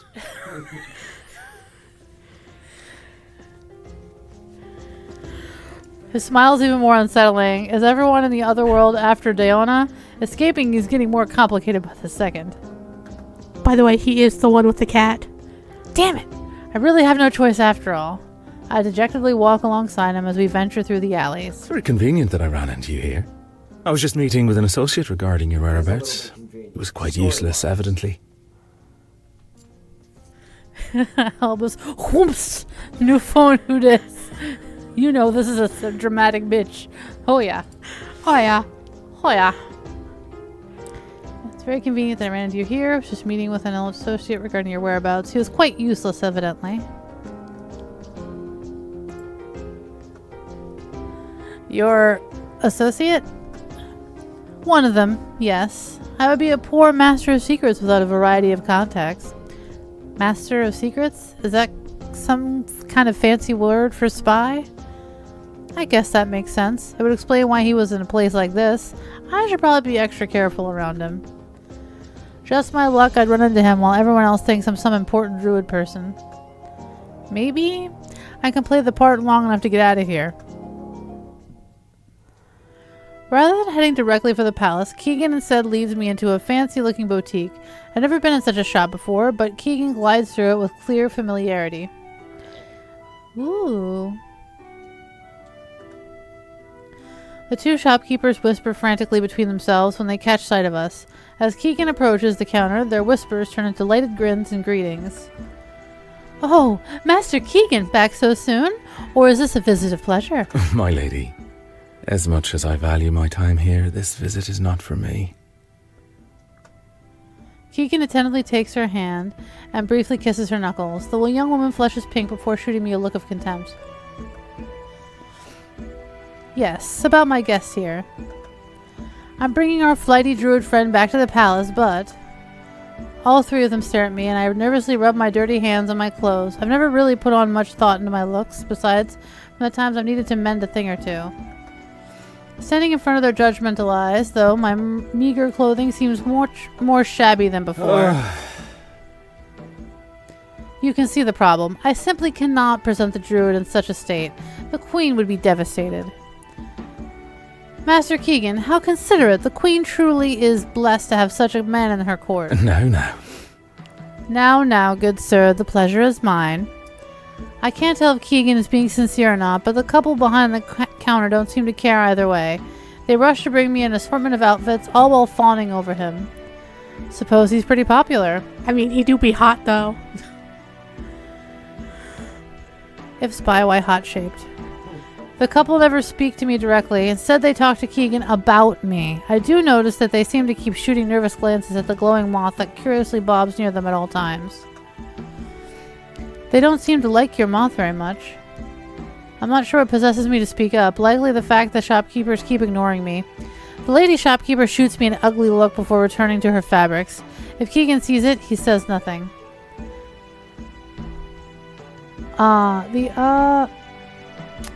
We gotta click it again. Ace, she. The S. Ace she. The ace she usually aren't allowed inside. This couple is kind enough to make an exception for my will-o-wisp. I stare dumbfounded at the fluttering moth. I grew up hearing stories about the wisp, but to see one this close, it's different than I imagined. Cuter, I suppose? Listen, I would follow that fucking moth into a fucking swamp and drown, probably. Ha! His best friends are moths. Be real, Keegan. For a moment, I pause. Wait, but aren't you all ace she? What's the difference? Oh, we stepped in it this time. Non-sexual. As soon as I say that, the couple both stare at me horrified. Keegan actually looks caught off guard. You've returned much more vulgar than before. Intriguing, but unbecoming. What if I'd asked the difference between you and a horse? It amounts to the same thing. Yikes. As you well know, they were already here when we, the two a day, were driven to Tirnanog. It's a foul human conflation to assume we're the same. Huh, so they're not fairies then, or at least a different sort? Enough so that the conflation would cause offense. My first time in a fancy shop and I insult the owners. I'm not sure if Keegan cares about what I say, but I get the feeling the wisp means more to him than he lets on, else he wouldn't keep it so close. What do you think, Master Keegan? The mauve kaftan or the emerald gown? Keegan seriously considers each option before grabbing them both and walking over to me. He holds out the outfits for me to consider. Dress or kaftan? A kaftan is really... Like a shawl? Okay. So a kaftan, have you ever seen those dresses that are just, like, they're sewn under the armpits, but it's just like a large rectangle? Yes. That's a kaftan. Okay, mauve is sort of a purple, and emerald is a green. Do you want purple or green? I like purple. Okay, we're going for I a like nice dusty purple. mauve. Let's let the wearer choose, shall we? The fabrics are high quality silks. I've never earned enough in my lifetime to pay for these. I have to find a way out of this before I end up deeper in trouble. Never fear, Mochara. I have no idea if I said that any close to right. Mahara. Mochara. Machayam. No, not that. Achara is the form of address. Hello, my friend. Whereas Mochara is possessive. Will is my friend. Some find Keegan's prediction towards possessive phrases and address odd, rude, or unsettling. Never fear, Mochara. This is simply a business expense. Of course I will foot the bill. By the way, chat's saying. That's exactly what I'm worried about. Purple, purple, purple. The words come out before I can stop myself. You seem to have also gained some sass on your unexpected vacation. You simply must tell me what you got up to, after we meet with the Queen, of course. For now, let's make you presentable. I flush at the reminder of my position and grab one of the outfits. Purple. A mauve kaftan. I settle on the kaftan, an ankle-length robe held together around the midsection with a sash. It seems rather like Keegan's, except his attire comes with trousers. I'm put in a saffron tunic instead, which hangs around the same length. The fabric of the kaftan is the same color as the wild carry, and golden thread forms an intricate knotted pattern along the trim. Despite the longer sleeves and multiple layers, the outfit feels feather light and airy. Ooh. That sounds nice. Purple is pretty. I have this sense that they're gonna like take our old clothes And we're burn never going them? to see them again. Or they might sell them for a profit. No, No, they don't like dirty human clothes that smell like feet no. and desperation and tragedy. Once I'm finished changing, the shopkeepers gesture me over to a large silver mirror so I can finally see myself in full. How do you feel? They are masters of the craft, no?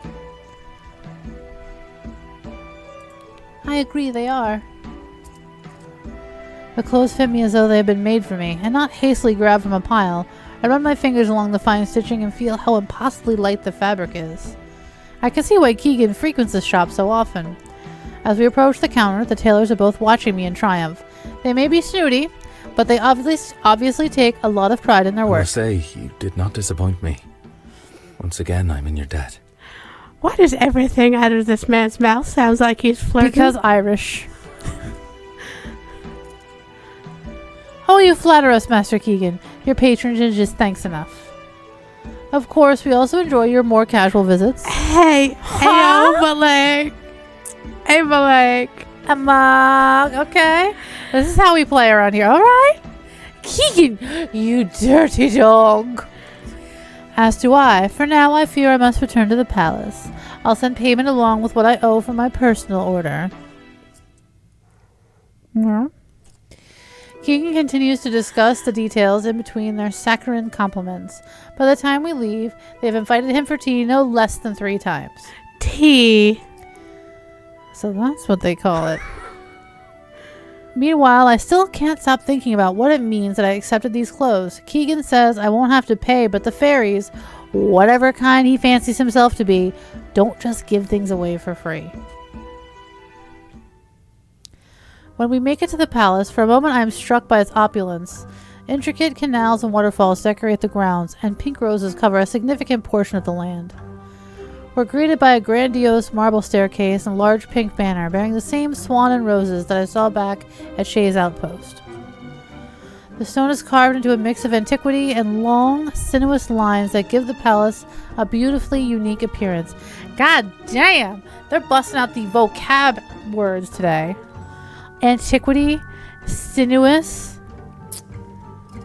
They want this shit to be fancy. Bitch. Moss and roses grow along the ground and walls, cover the elaborate fountains in green and pink so that there is a trace of wildness about the place. The palace feels old, too, but not in a bad way. More timeless than anything. If I wasn't terrified for my life, I'd love it.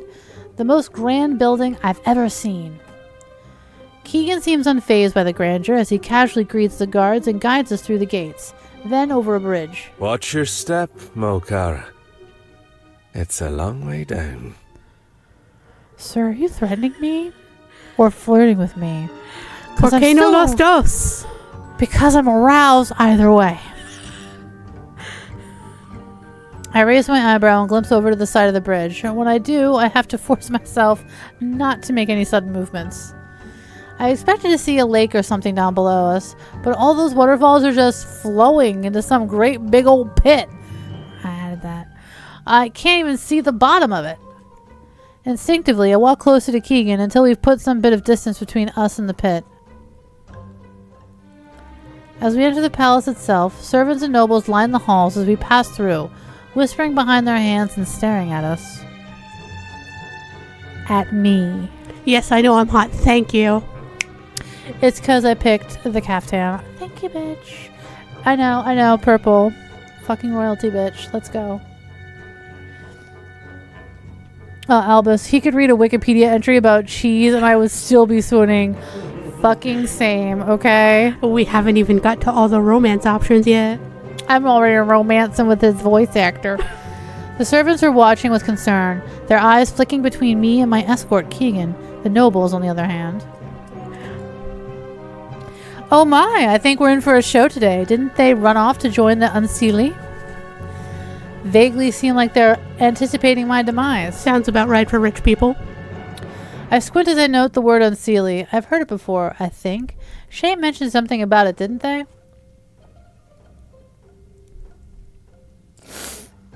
I'm about to sneeze.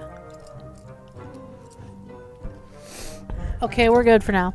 Despite the columned halls being open to the air, it feels claustrophobic as I realize I'm the center of attention. Again. This is some kind of nightmare. As we make the long journey down the hall, I can't help but think whatever the Queen has in store can't be worse than this. Quite impolite, aren't they? Gawking so openly. You'd think they'd have better things to do. Rich people get bored easily. Is he trying to make me feel better? I give him an anxious smile in return. Keegan blocks me from the crowd as he leans over to hold the door to the throne room. His expression never changes, but his voice drops so that only I hear him. Are you ready to go in? Fuck it, let's do this. Yes! No use in putting it off anymore. Keegan nods and we enter the throne room. To my surprise, the Queen is nowhere to be seen.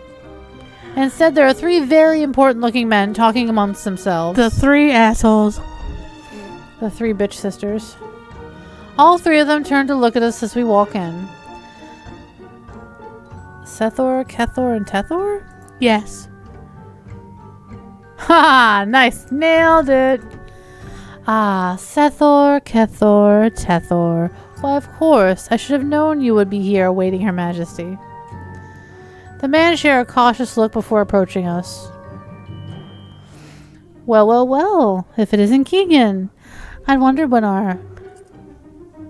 Give me a minute. What the fuck is that? What in the name of... Keegan Musteroon. Keegan Moshtaroon. Moshtaroon. I'd wonder when our Moshtaroon had slithered off too. That sounds like an insult. I don't know. Or macaroon. The red-headed man chuckled at some joke only he understood. The other two men are praising me, both looking at me as though I were something foul. Wonderful. I get all gussied up and the fops still turn their noses up at me. Isn't Daoine supposed to be one of them? Or do all the wealthy folks just have a second sense for spotting the poor? By the way, Ashlee, these 3 chuckle fucks are brothers. Yeah, they're supposed to be kings, right? No, they're just nobles. They're assholes. Yeah, they're noble assholes. Here's hoping they aren't too close to the queen. I see you're returning the fledgling druid. Her Majesty will be most grateful, I'm sure. Oh yes, she does love her pets, doesn't she?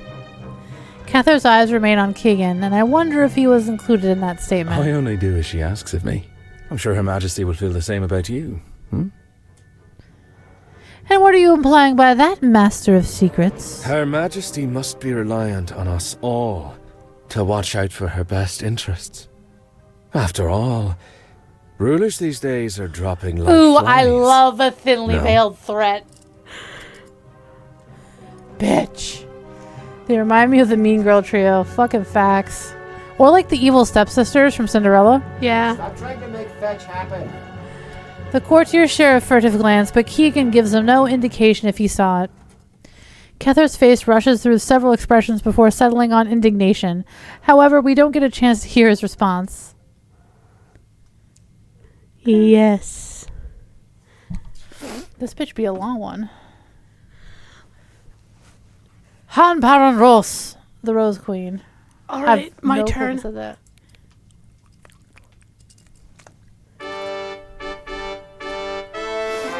Before the sneering courtier can fumble a final retort, a chorus of trumpets erupts through the throne room, ceasing all chatter around us entirely. I spin around, following the collective gaze of the court until it settles on the back door where an ostentatiously clad footman stands at attention, presenting her illustrious royal majesty. As regal as the swan, a flower among women. Beautiful and benevolent, a paragon of grace and I'm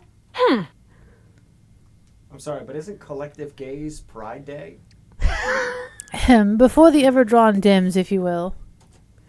Aoife Elavon? Aoife Elavon. Aoife Elavon. Queen of the Tuatha De Danann and sovereign of the Sealy Court.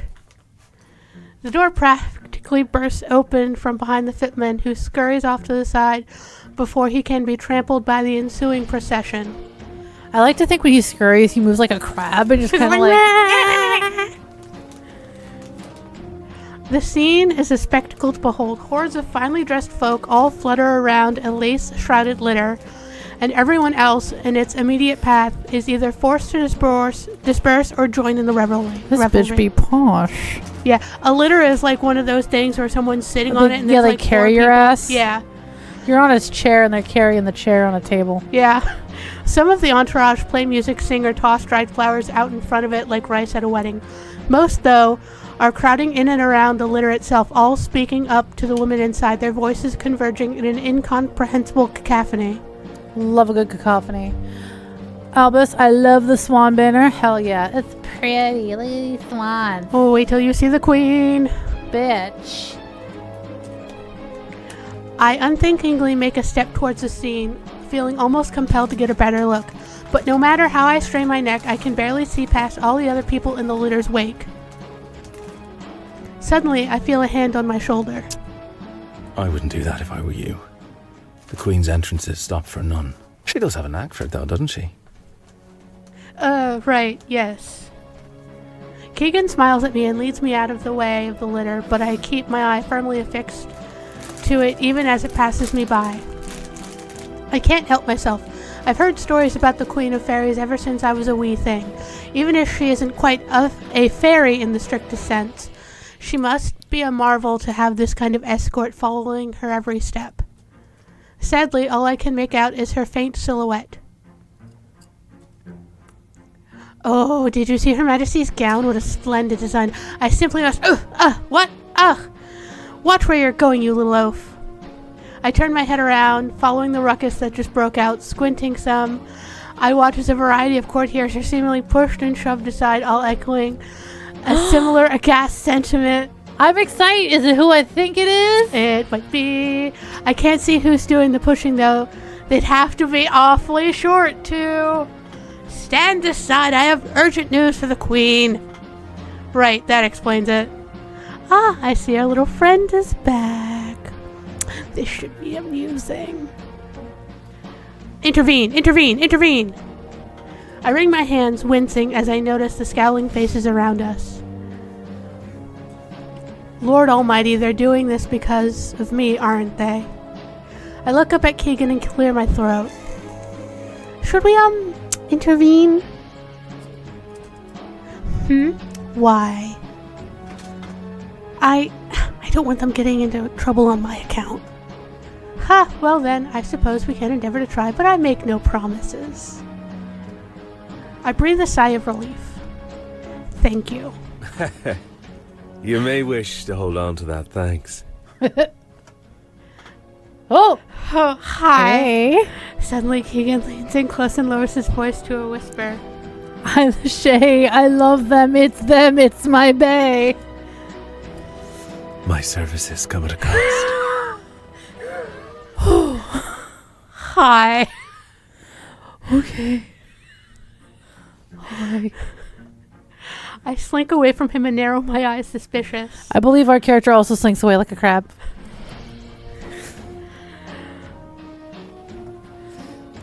Meaning what, exactly? Keegan chuckles, seemingly abused by my hesitation. I'll let you know soon. Bloosh. With that, he walks away before I can change my mind. Sighing, I follow after him. Albus is also blushing. Leading the way, Keegan swiftly glides off in the direction of the litter, weaving around the other members of the court as nimbly as a cat. I do my best to keep up, but it does take a good deal of effort on my part. He's much faster than I expect him to be. By the time we catch up to Shay, they've very nearly gotten to the litter already, leaving a trail of foul-faced nobles in their wake. Still, despite the indignant glaring, all the nobles seem to quiet down as they spot us following behind the lowly guard. Or rather, as they take notice of Keegan. Your Majesty! Queen Aoife! Gracious, what is that sound? It appears to be one of the guards assigned to the outer posts, ma'am. I see. They must be lost, poor dear. Perhaps you can redirect them. Yes, Your Majesty. Oh, they just said some shit. Did you just call him a brownie? Yeah. A brownie! Bruni.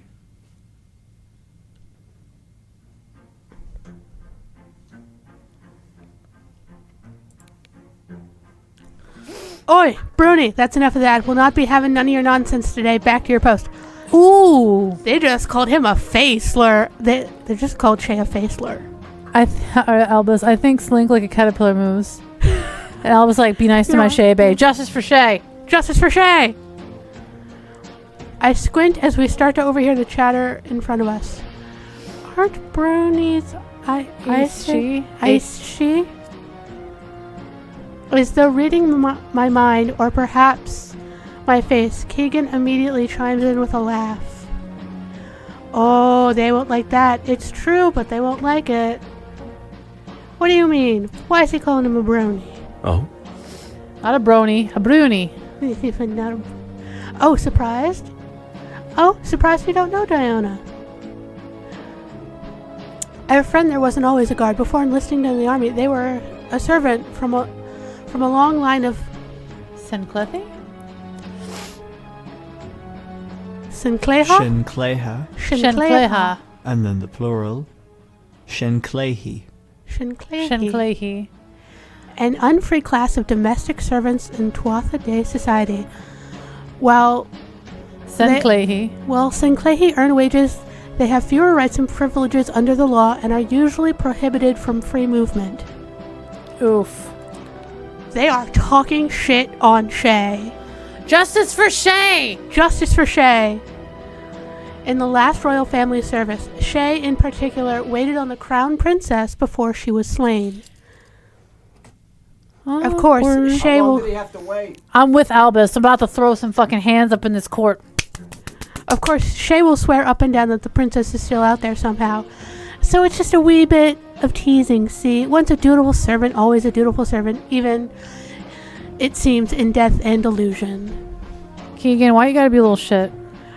Keegan doesn't like Shay because if the princess comes back, then Aoife can't be queen, and Keegan's only nobility under Aoife. He's afraid of becoming like Shay? I don't think afraid, but he likes his position.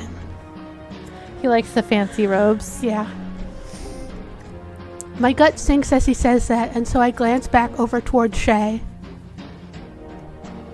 Sure enough, they look furious.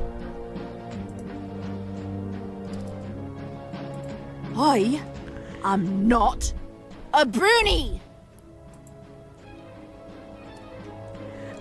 Anyway, I am afraid I have to insist. Fairglass, I'm warning you. Shay Fairglass. Oh. Now you're just fucking teasing me, Ashlee. No. I want to know. That won't be necessary, friend. They're just carrying out orders. Both Shay and the other guard turn to face Keegan as he interjects himself into the conversation. The other guard stands up straighter as soon as he catches her eye, but Shay... What? Hey! You! There you are! I resist the urge to duck behind Keegan as Shay notices me, lest I further incur their wrath. Instead, I try to smile and give him a wave. Keegan, for his part, ignores them entirely. As you can see, I sent Fairglass to alert the queen that the court druid was in my custody. We wouldn't want to leave her waiting now, would we? The other guard looks me over with a mixture of shock and suspicion, but soon enough she gives Keegan a stiff nod and turns back around again. Your Majesty, it's the human. Master Keegan has the human.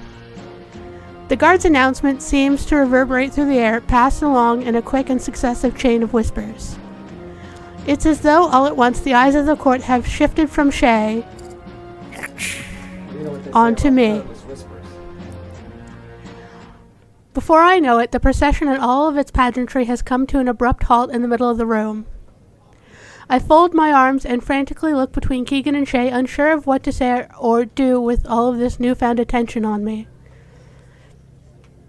But neither of them seem like they're going to do much of anything, given Shay's understandably a bit mad at me, and Keegan, well, he just seems like he'd rather watch me squirm.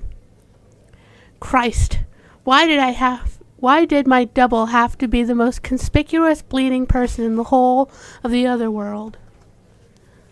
Hello there, Oh my gods.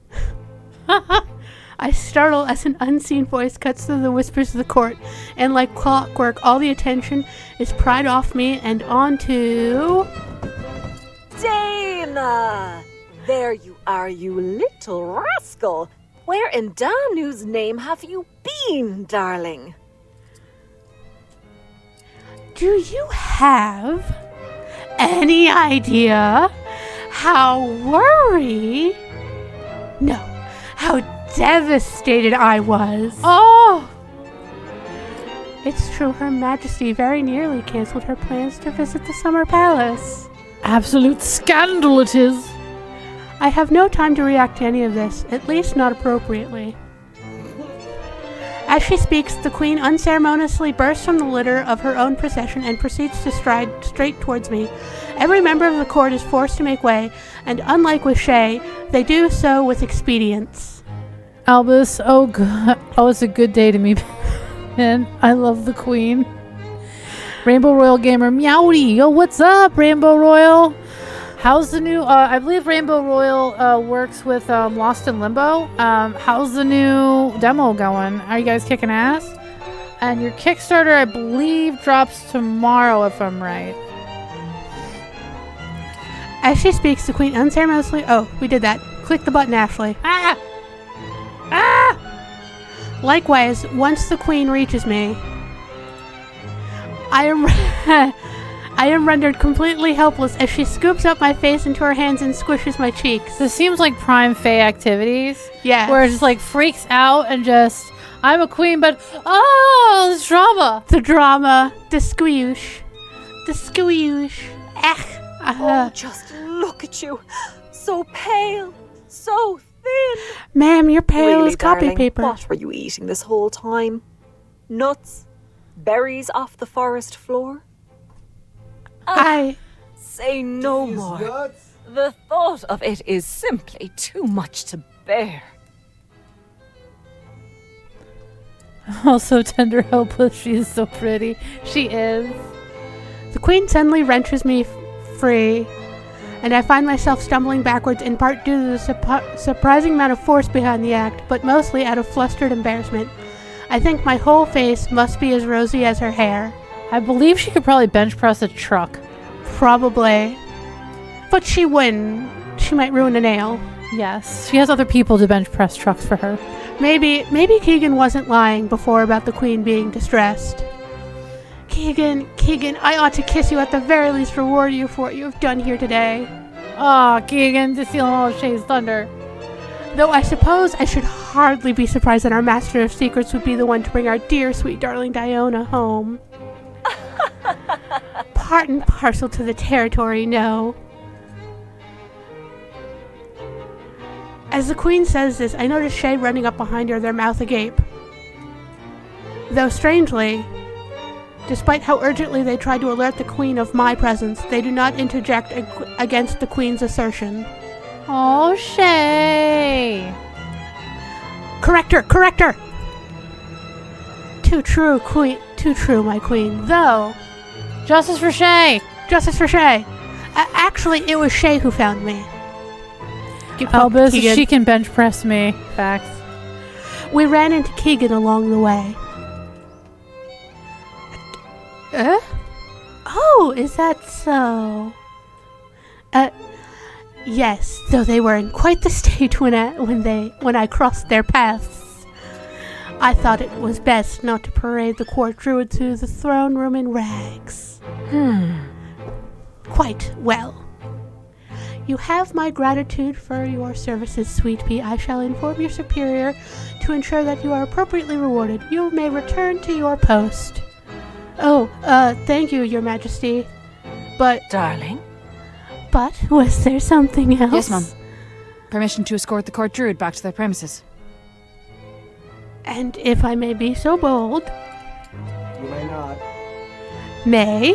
That's a first. I think under present circumstances, someone ought to stand guard. At least for now, while it's still unsafe. I feel a chill run down my spine. Stand guard? How will I hope to get home then? After all, the unseelie... Ooh, don't say the no. No. What? No, that will not be necessary. Return to your post. Shay, for a brief moment, stares at the queen with an irritated bewilderment best reserved for, well, anyone else. Oh, the meme sad music. It's okay, Shay. We love you. Justice for Shay. Give Shay cuddles for Shay. And flowers for Algernon. But ultimately, Shay just nods stiffly to Keegan and the queen and begins to walk away. Thanks. See you around. Well, how very exciting. Your Majesty. If you wouldn't mind, I have some important matters to bring to your attention. Development in your absence, shall we say. Yes, of course, but later. Poor Daoine looks so exhausted. I simply must see them to their cottage first. Oh, I have a cottage. Naturally. By all means, then, shall we be off? We? Oh, really now, Keegan? I can't say I'm surprised you'd set your sights on this one, but am I not entitled to a little time alone with them too? Keegan getting called out by the queen. Ooh! Keegan's like,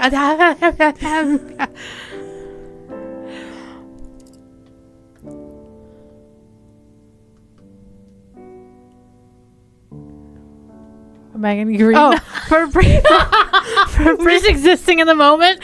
for a brief moment, Keegan appears visibly surprised, but the expression's gone as quickly as it came. Line. I can't say I Even quite Keegan thought catch that your was meaning. funny. He spoke for us. I am but your humble servant, Aoife. Perhaps I merely wish to bask in your presence, engage in an intelligent Yo, conversation. he laid on thick. Keegan is so needy. He shakes my head. Thanks, Elvis. No doubt, but there's no need to flatter me, Keegs. Oh, got him with the nickname Keegs. Besties. And then there's his yoga studio, Keegan's Kegels. You know, every time they say Keegan, I just keep gonna call him Kegels. It is perfectly natural in my Kegels eye are for you perfectly natural. to be intrigued by our Daoine here. You gotta stay limber. I imagine their disappearance was more than a little vexing to the Master of Secrets. Kegels are an important part of staying healthy down there. Ashlee, can you hit the button? I can hit the button. If you insist. I'll hit it again. Keegan's eyes linger on me for a moment before he turns back to the Queen and smiles. Ah, Well then, you know where to find me, so I shall take my leave. Keegan bows politely to us both, but before he goes, he catches my hand and places a kiss on my fingers. Slán go fáil, Daoine. What's that? What the fuck you say to me, motherfucker? You trying to step to me? Oh, until we meet again. Yeah, okay, bye.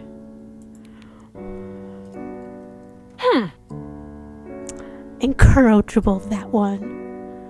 With that, the Queen spins around and clasps her hands together. Claps. Claps. There you go. The court will adjourn for today in light of newfound developments. As you were, gentrymen. Gentryman? Gentryman, that's what it said. There are a few grumblings from within the crowd, but Checking. with the Queen's dismissal, most begin to filter out of the throne room, leaving me alone with her. I swallow. Oh my. What? Phrasing. That's more information than I needed. Now, shall we be off? The Queen looks at me expectantly. Maintain decorum. Panic. I did panic. I stare at the Queen a bit stupidly for a moment, unsure of what I ought to do or say or go. I barely even know where I am, and the Queen, What to do or say? well, I love that I panically accidentally clicked the panic button. frankly, she's been acting like an Absolute not that one. 1 minute she's practically sobbing over me, and then the next. Ahem.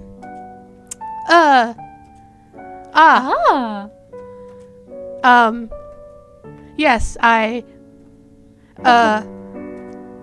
panic. And Manically. And in panicking, I waltz right up to the Queen and extend my arm out to her, all genteel-like, but worse, with more jittering. Where to, ma'am? My, aren't we nervous? And bold. How quaint. With that, the Queen gingerly takes hold of my arm and leans over towards me, almost conspiratorially. We are, of course, going to your house, silly goose. Has it been so long that you've forgotten the way? Well, No matter. Now that you've given yourself to me willingly, I shall oblige by directing you. Hi. Hi. Yes, Your Majesty. We haven't even met the woman who can bench press us yet. Who can and will bench press us. Oh, thank you, Your High Majesty. I screw my eyes shut and grimace. I want to curl into a ball and die. The queen, on the other hand, only laughs. Goodness! Were you always so amusing? I'll have you know, I'm quite fond of conversation, so it won't do to have you so tongue-tied. Perhaps we ought to forgo formalities altogether. Hi. Just call me Aoife, darling. Oh, okay. Can we even find our house? Or we aren't even us. Yeah, I know. All right, Aoife. Much better. With that, Aoife leads me out of the palace. To the slut hut. Hey, into the gardens. Manam. I'm guessing that's Manam. Manamana? Manam. Manum. Oh, that's right. Manam. Manam. That's my soul. It's going to be on the vocab test. Manam. Bye, Manam. I can't help but gasp. I've never seen such immaculate gardens. The flowers, the waterfalls, the pond. It's like something out of a picture book. They are pretty, no? I can never quite get used to it either. Girl, are we on a date? Really, didn't you grow up here? I bite my tongue. In hindsight, the question is a bit impertinent. Sometimes I forget how new you are. No, I didn't grow up here. I took the first walk through these gardens on the day of my coronation. I raise an eyebrow at her, a bit perplexed. I won't claim to be privy to the ways of royalty, let alone fairy royalty, but why wouldn't a princess be raised in the capital? Then... No princess. Because she was raised in the lowercase. Oh, wow. Then... It is lovely out though. Can you hear the birds chirping? Say... I understand if you're too tired, but would you care to walk with me a while longer? There's no need to rush to your boat. I'll let you make the choice here, Ashlee. I paused for a moment, thinking it over. On one hand, the queen very well may just want to take a stroll with me, but on the other, I can't quite get a proper read on her. She's certainly opulent and a touch melodramatic, but there's something else there behind the aristocratic smile. Something unpredictable, something I can't quite place. I don't know if I can trust it. And while I'm still play acting as Daoine, it may be best to keep a low profile and avoid being alone with all these people as much as possible. Then again, who am I to refuse the queen? She's giving me a choice, but is it one? Really? Chat, what do we think? Are we going for a walk or are we going straight home?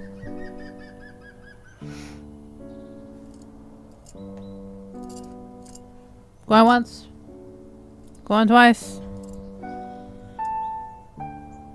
Take a walk. I rubbed my chin for a moment, then I don't even know what I clicked on. Did I click on we're going for I don't a know, walk? I didn't look. Then sigh. Well, I suppose I wouldn't mind taking the long way around. Darling! Wonderful. With a smile, Aoife proceeds to pull me down a winding garden path lined with great big bushes and bushes of flowers and wispy willow trees. A gentle wind stirs up all the smells into the air, and as we pass the pond, I feel a cool mist against my skin. I feel remiss only calling it beautiful, but I'm no poet. Beautiful will have to suffice. Though if I'm honest, I can't help but feel like there's something unnatural about it too. All the flowers seem so fresh, as though they all just bloomed today and would stay that way forever. It's nothing like the flowers in Ireland, such fragile, imperfect things, and so quickly gone. What are you thinking? I jump a little, jostled out of my thoughts by Aoife's question. As I go to meet her eye, I'm surprised by the way she's looking at me. It's almost sad, pitying maybe? Thinking? Your expression seems very solemn. Feeling homesick? I swallow, feeling a little color leave my cheeks. Daoine, the druids are not the only ones familiar with the Driocht. Driocht, you know. I squint, a little confused.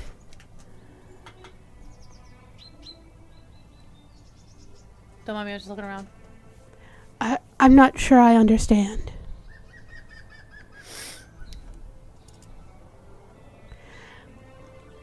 It was not a particularly well-kept secret that you wished to leave us, Daoine. And by your appearance, the change in your aura, you succeeded. You've returned to Innisfail? Innisfall.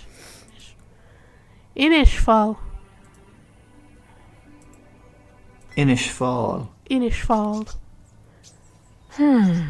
I take it was not quite what you were expecting, was it? Truthfully, I sympathize. You are not Tuatha Danann. This was not supposed to be your home. And sometimes longing for that which never was can be just as painful as longing for something lost. But I digress. Darling? I trust now that you've undergone this pilgrimage, you're here to stay, yes? Lie! I chew the inside of my cheek. Of course I can't tell her the truth. No one seems to believe me when I do. And I don't imagine admitting to an inadvertent deception in the presence of a monarch would be wise. So I lie. Of course. Good. I must admit there is something on my mind, something that I wanted to talk to you about specifically. Albus in chat. Honestly, I would leave too if all the people I wanted to smooch were locked in a political battle. Yeah. Yeah. There is trouble in the air, Dana. More trouble than I'd care to entertain. I raise an eyebrow. How do you mean? This was before your time, but I imagine the druids familiarized you with the War of the Courts well enough. Yeah, totally. It ended only 50 years ago. Half a lifetime to a human, I suppose, but not to us. Frankly, by the way some talk of it, the war never really ended. It only paused. In any case, I don't expect you've heard the news, have you? I find myself fidgeting anxiously, even though I have no possible idea what she's on about. Guess not. Just as well. Aoife pauses for a long moment. Her gaze drifts out over the pond, pensively watching as a bevy of swans bathe themselves underneath the waterfall. Lugad, the traitor, is dead. Ordinarily, this would be cause for celebration. He was a miserable tyrant well past his due. If the gods had any sense in them, his soul would be left to wither and rot. Too bad his son's hot. But after the war ended, Lugad was left impotent and uninterested in furthering his ambitions. His son, however, is young and full of vigor. And tall. I see. So what does that mean? It is too soon to be certain. But it is widely believed that the man is as much of a hot-headed fanatic as his father was. My court already whispers of war. I would go to war for him. I would do it. Albus, the plot thickens like a good soup. Soup. I bet Shay makes a good soup. I bet he does. They do. They does? They do. This land has already seen far too much violence. Aoife grows quiet again, then looks at me expectantly. My throat dries as I rack my brain for anything useful or even comforting to say to her. Excuse me? Hot sun, you say? Oh, yeah. Oh, yeah. Oh, yeah. The redhead on the purple side in the beginning. What's our options here? Choose the top one. Well, are you sure about Lugad's son? What? I mean, that he'll cause trouble. Aoife stares at me a good long while, but her eyes seem far away. Eventually, she turns her face from me entirely and frowns. Darling. I can be sure of nothing but what I know. That's usually how that works. And I know that Luged was obsessed with his legacy as he was his self-purported divinity, and being the so-called rebirth of Loogie. Lou.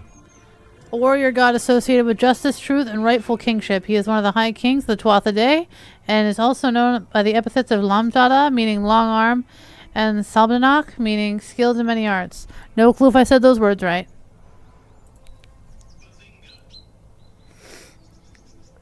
Anyways, so we go. There is not a doubt in my mind, given his own failures, that Luged ordained his son to take up his mantle and finish what he started. The conquest of Tir na The conquest of Tir na Oh my god. Shut the fuck up, the both of you. Now she needs to use that voice. There's no doubt in my mind, given his own failures, that Luged ordained his son to take up his mantle and finish what he started. The conquest of the Tir na Take it easy there, Harley Quinn. Faced with such knowledge, what else am I to do but assume the worst, the most probable outcome, and prepare for it? I was kind of going for like a Betty Boop vibe. I can't answer her, not rightly at least, but another question burns at my mind. Now all I can hear is Betty Boop in my head when she talks, but with an Irish accent. Did you know Lude? Lude crude dude. Your Majesty? We all did, all too well. But let us not dwell on him. He is dead, and the sooner he is forgotten, the better. Besides, there is still something else we need to discuss. In the coming days, I may need your assistance. For the sake of the realm. What? You sound so surprised. The Druids have always been invaluable consultants to the kings and queens of the Tuatha Dé Danann. You know, even in matters of war. But I'm just a human? Well, yes. I believe that's a good thing in this case. You have no stake in this fight. Your eyes are new, your perspective clear. I need someone around me who isn't impeded by ulterior motives. I feel my heart thudding in my ears. I'm not sure what to say. Well, honesty is a becoming trait, and not one often shared among my court. Yeah, totally been honest with you this whole time. Yes. If you can promise me your honest thoughts, I will expect no more of you.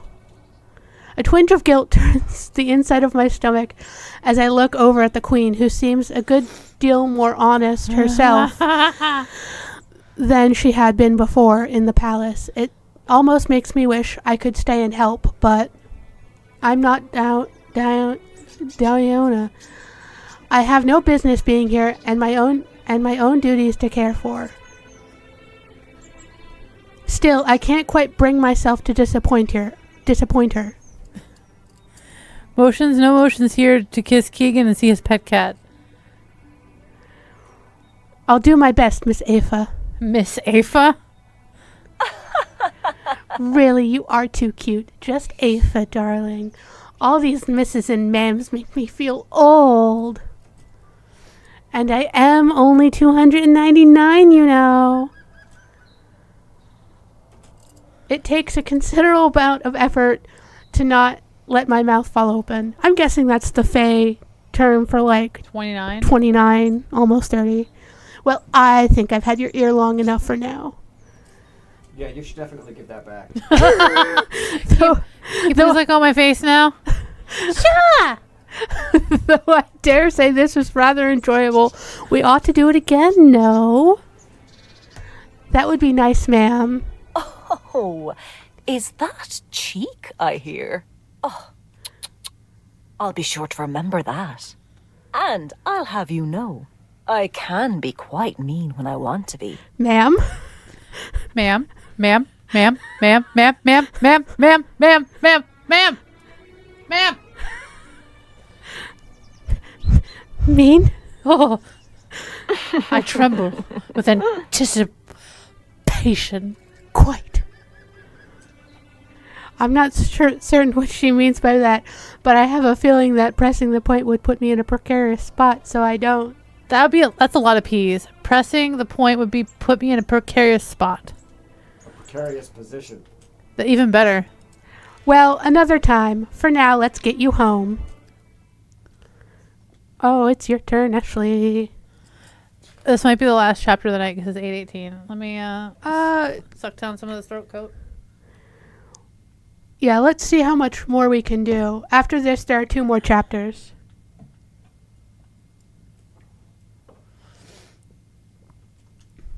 I think we've got like a good feel of what the gameplay is like. I mean, we can always play a little bit more.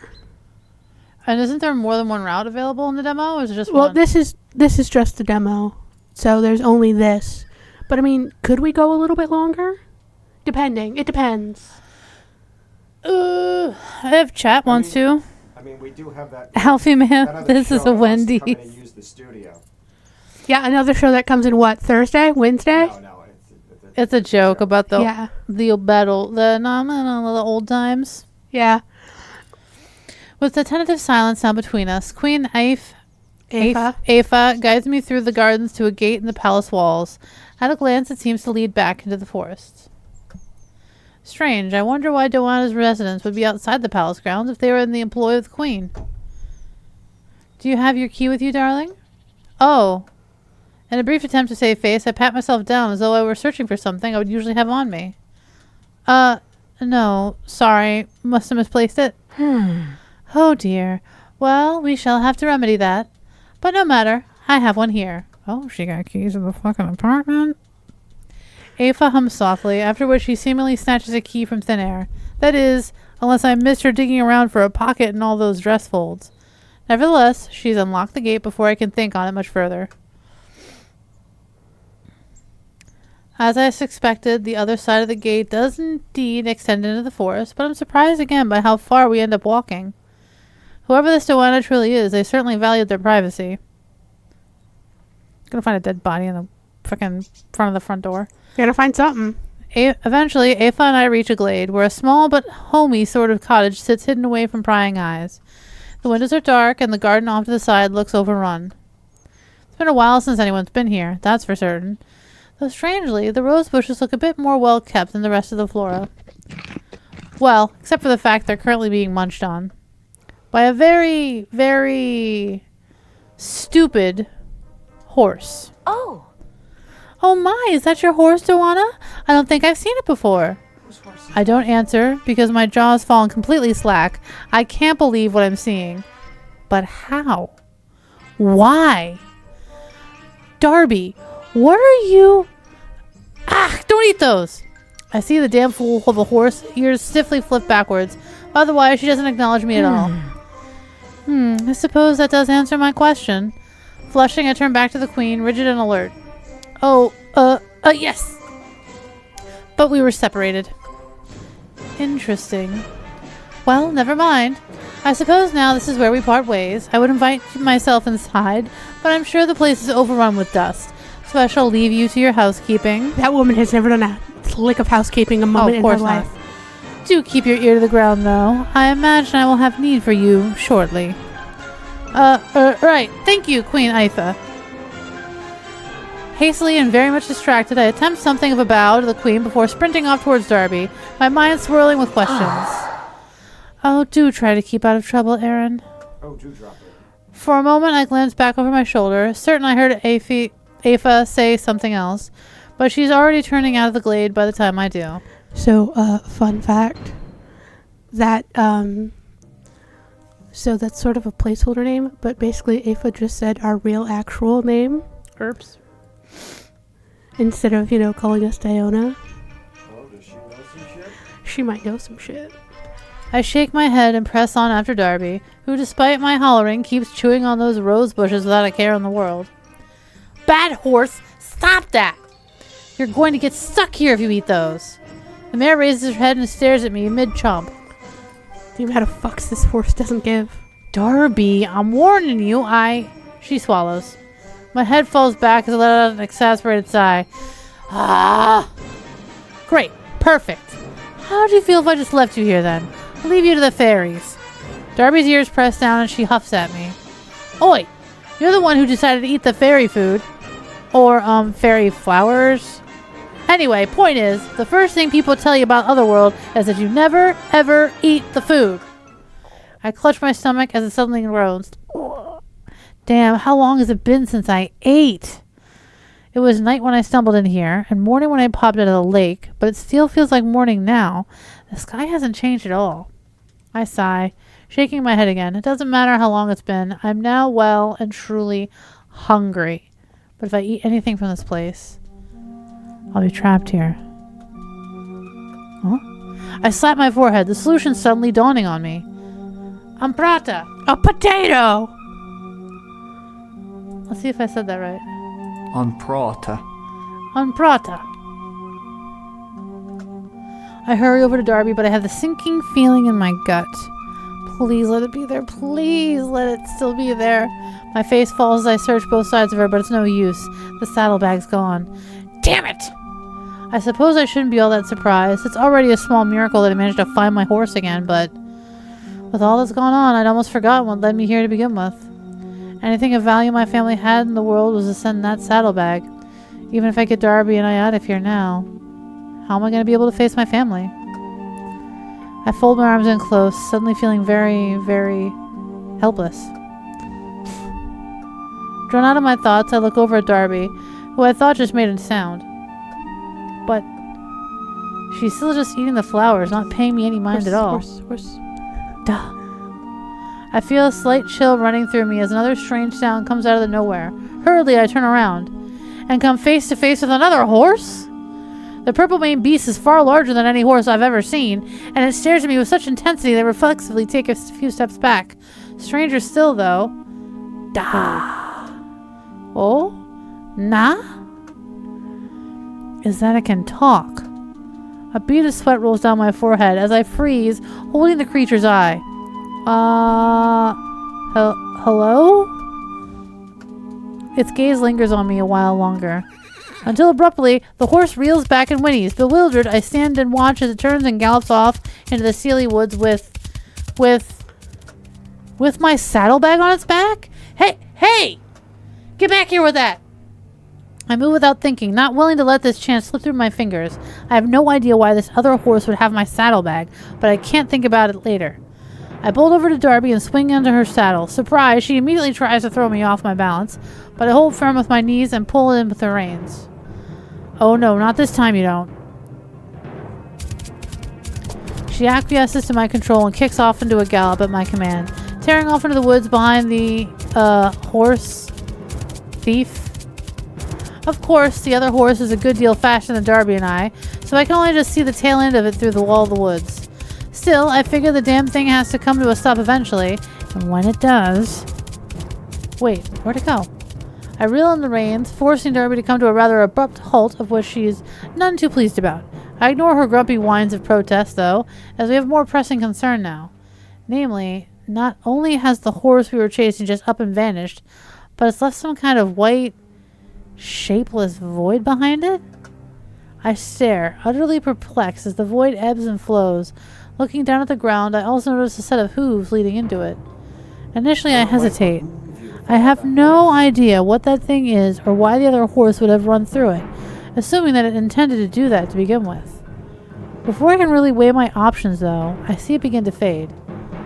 Now left with a split-second decision, one that could cost me the saddlebag forever, Oh, for Pete's sake. I spur Darby into the void.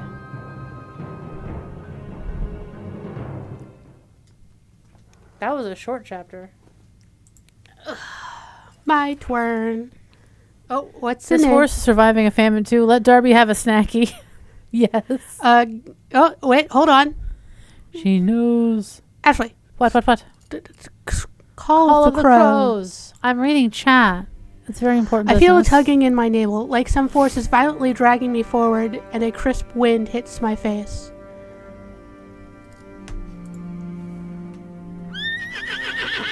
Whoa now! Tugging in the reins, I call for Darby to stop so I can reorient myself. What in the hell? Mushroom, mushroom. Winks of golden light illuminate through the canopy of the otherwise dark and foreboding forest, now absent of any features of spring. Nothing green remains. All the trees are painted in the cool autumn hues, and the leaves fall with such frequency that I'm surprised any above remain. Impossibly large mushrooms replace the vibrant flowers and overgrowth of the unseelie forest, and the eerie silence is only occasionally interrupted by a gust of wind. I shiver in the saddle as chilly air and a steady drizzle of rain quickly permeates through my clothes. Where am I? I look behind me for any signs of the void, the cottage, or the bright morning sunlight I left behind. But all I find is more of this damp air and darkness. I scan the forest floor for any tracks that might guide me, but the horse I was chasing seems to have simply vanished into thin air. Where could it have even gone? I search the canopy, but find only a few crows watching me from above. My mind swirls with confusion as I clench Darby's reins and turn her around in hopeless circles, as though that would somehow take me back to where I was.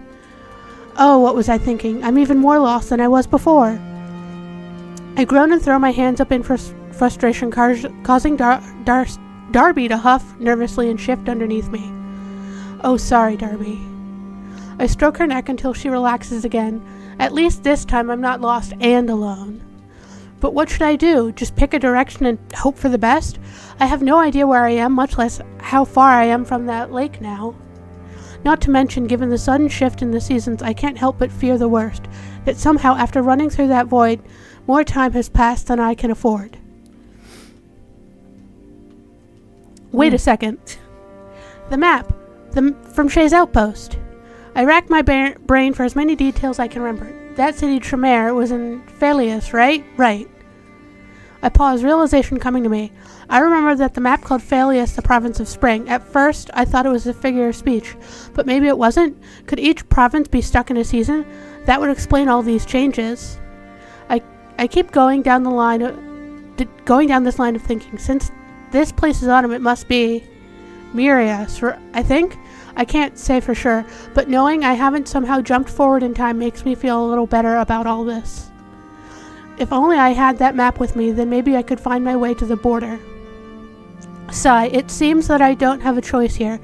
If I don't get going somewhere or another, then I'm just going to sit here and shiver. Resigning myself to aimless wandering, Darby and I set off in search of any sense of civilization. Caw! As we approach a dirt road deeper into the forest, more crows begin to fly in and perch in the canopy. The more the merrier, I suppose. Caw-caw! But in the silence of the forest, the growing audience in the canopy is a little creepy. It really does feel like I'm being watched, and the increasing darkness of my surroundings doesn't help much either. An unsettling cacophony of crowing. Okay, actually, maybe it's very creepy. I urge Darby into a canter and we hurry down the path, hoping to escape the uncanny atmosphere. Suppose she's coming for us still? Shut up, would ya? If she is, she'll be following the sound of your yellow bellying. I gently pull back on Darby's reins as I hear a group of voices up ahead of me. For a moment I breathe a sigh of relief. That didn't take long at all. Maybe my luck is finally turning around. Pshaw, let her come then. I'll give her a right proper wallop. You'll give her a... Are you mad? She's the bleeding more... For the love of... Angus. For the love of Angus, stop your jawing and help me move this cart. And you, if you don't stop drinking all our wares, your piss-soaked trousers are going in a ditch. So unless you fancy walking back to Gorias with bare-assed in the snow... Bah, piss off, Fowd. All right, that's enough for you. Oi, don't go snatching a man's whiskey before he's finished. Well, there's definitely something off about the trio. One of them is unquestionably drunk, and the other seem to be restless and on edge. It may not be a good idea to approach them after all. Still, I don't know when I'll be crossing another person's path. These forests are dense and intimidating and filled with who knows what. Do I really want to risk what might be my one chance of finding my way out of here? I clench my jaw. I don't want to turn back if I don't have to, so I resolve to inch myself a little bit forward and just keep listening in on their conversation for now. If they seem like trouble, then I'll turn heel and be on my way. At least they don't seem to be going anywhere fast from what I can tell, squinting through the trees. Bollocks. How's anyone supposed to move about these godforsaken woods when it's always raining and making a mess of the roads? Ha! Missing home? Gods know, do I look like it? I enjoy freezing my tits off. Snort, what tits? Ooh. You know, one of these days I'm gonna cut that tongue out of your gobshite mouth. Easy up. If we're caught like this, we're all getting worse. That is a mullet of a man. Yeah. Duh. If I thought you were gonna be such a lily-livered little coward about all of this.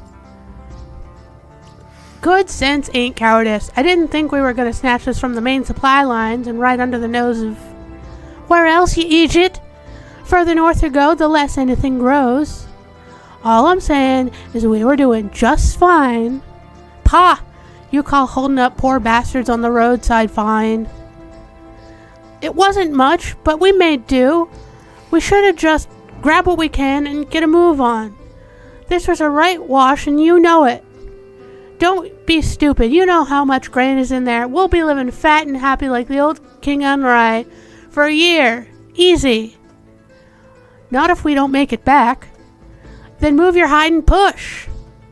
This bloody cart ain't going nowhere without more hands. You know, you're right. Oi! Where'd that drunken langer toggle off to? Caw! Ah! The suddenness of yet another crow up above startles me out of my skin. I huff, glaring at the little menace as it swoops down and forces me to lock eyes with the drunkard, peering at me through the foliage. Caught off guard, I momentarily hesitate, and that unfortunately gives the drunkard enough time to lunge at me, even as I kick Darby into motion.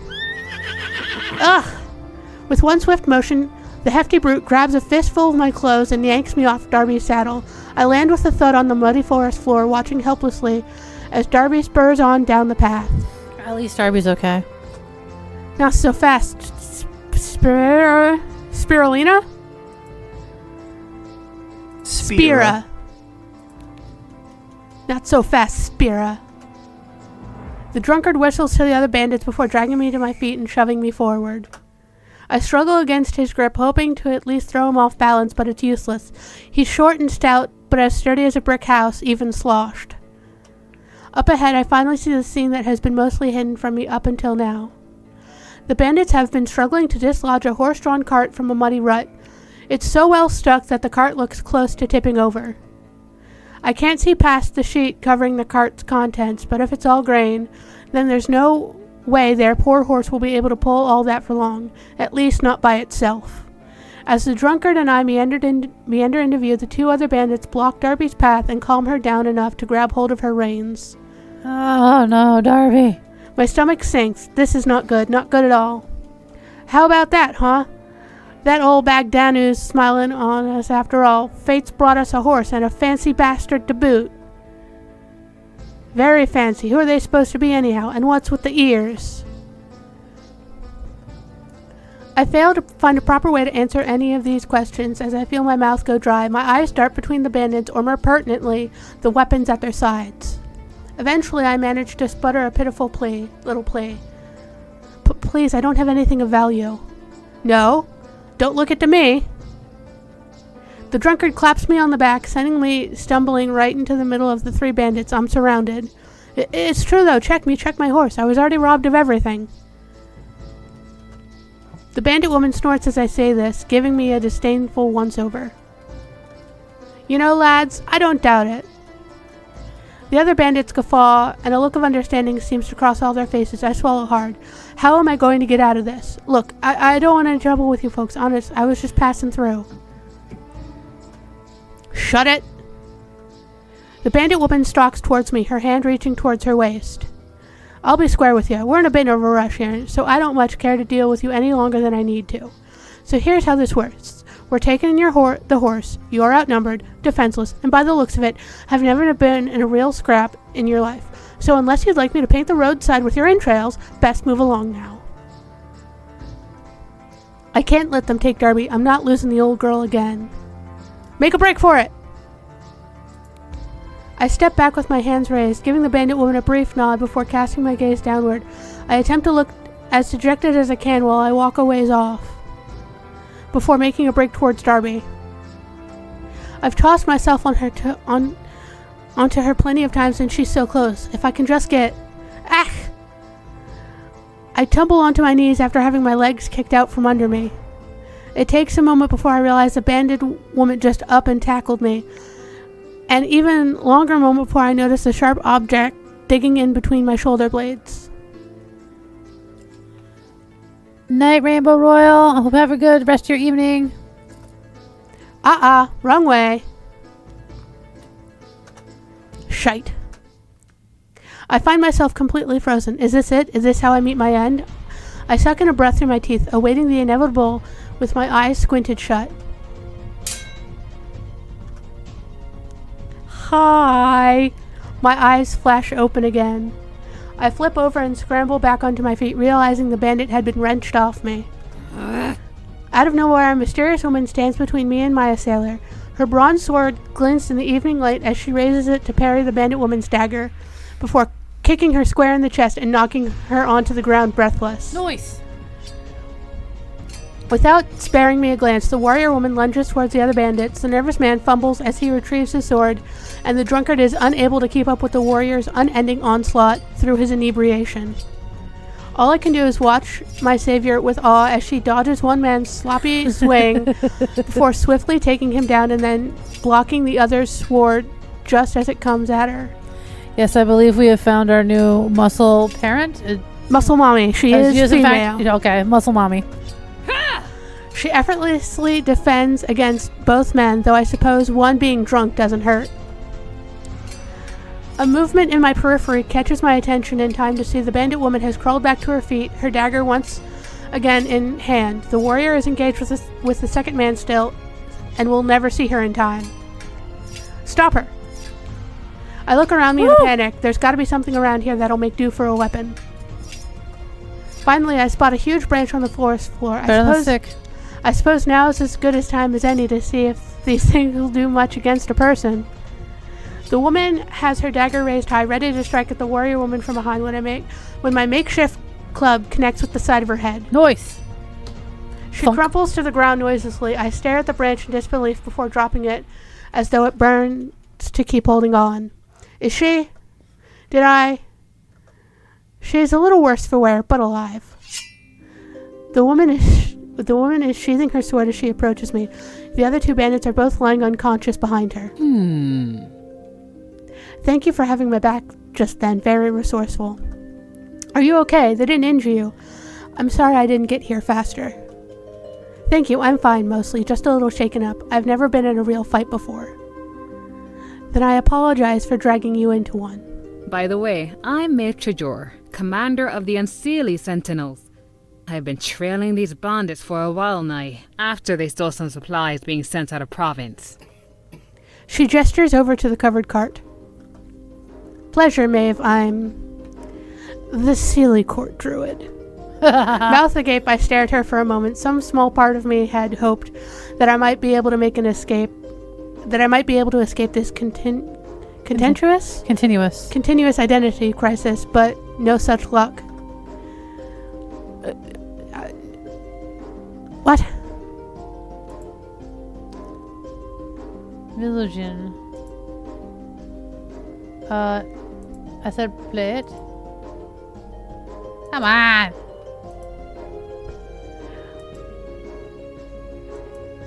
Mayhaps a bug? Mayhaps a bug. Milligin. As a Milligin, you're pretty conspicuous if you know what to look for. Not to mention the outfit gives you away. Not every day a member of the Seelie Court gets caught crossing this side of the border. Gets caught? I don't much like the sound of that. So, Druid, want to tell me what you're doing here? I shuffle a bit nervously, wondering if my answer could land me in trouble. Still, I don't really know enough about what's going on to lie. It's a very long story. For one, I'm not clear where here is. Unseelie, you say? Maeve observes me for a moment like she's trying to figure out if I'm being honest or not. Wordlessly, she turns to inspect the cart's contents. You're in the forest just outside of Cashlon Nadini? Cashlon Nanini. Cashlon Nadini. Cashlon Nanini.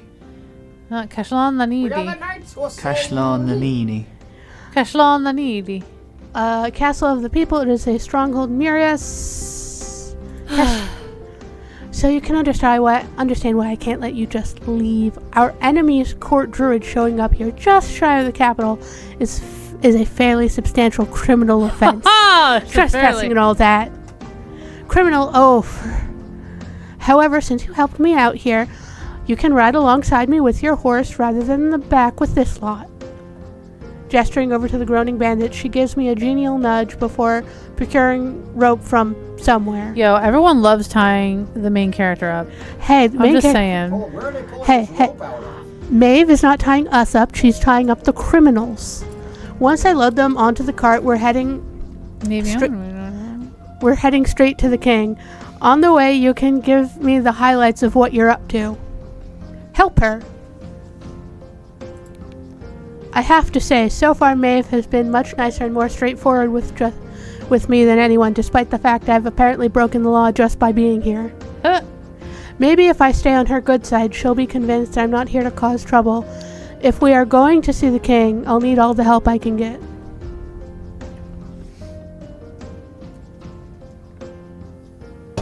As Maeve picks up one end of a bandit, I lift the other and we heave them each onto the cart before binding them together with the rope. By the time we are done, the fabric against my back is damp and my shoulders are burning. Maeve, however, seems completely unbothered. I have to admit, you've surprised me yet again, Druid. So far, you are nothing like what I expected. It's refreshing. I feel a little bashful from the praise. I faintly wonder if buttering me up is some kind of compliance tactic, but if it is, it's working.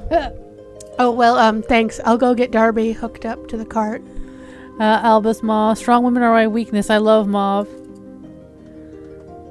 Maeve grins, nodding at me as I go. You're not alone, Albus. God, she's pretty. Even the MC agrees.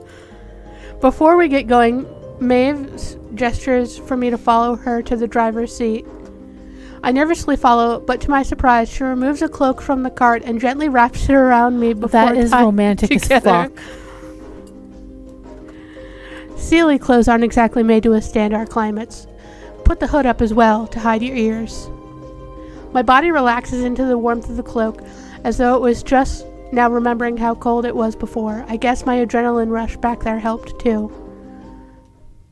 It takes a few minutes for Maeve and I to unwedge the cart from the rut, but with 2 horses at the front and us pushing at the rear, we get it done. Though, if I'm being honest, Maeve did most of the heavy lifting. Finally, we set out on the road side by side in front of the cart. Well, all we have now is time, so let's hear it. Right, well, I very cautiously explain and try to keep the details as sparse as possible just in case. I was just at my cottage when I saw something take off into the woods with my saddlebag. I had some important things in there, so I gave chase on Darby here, but then I fell into this, I don't know what to call it, void, I guess? A great big white light. Anyway, I fumbled in and it spat me out here. Don't know how. I've never seen anything like it. I was looking for directions when I ran into the bandits and then you.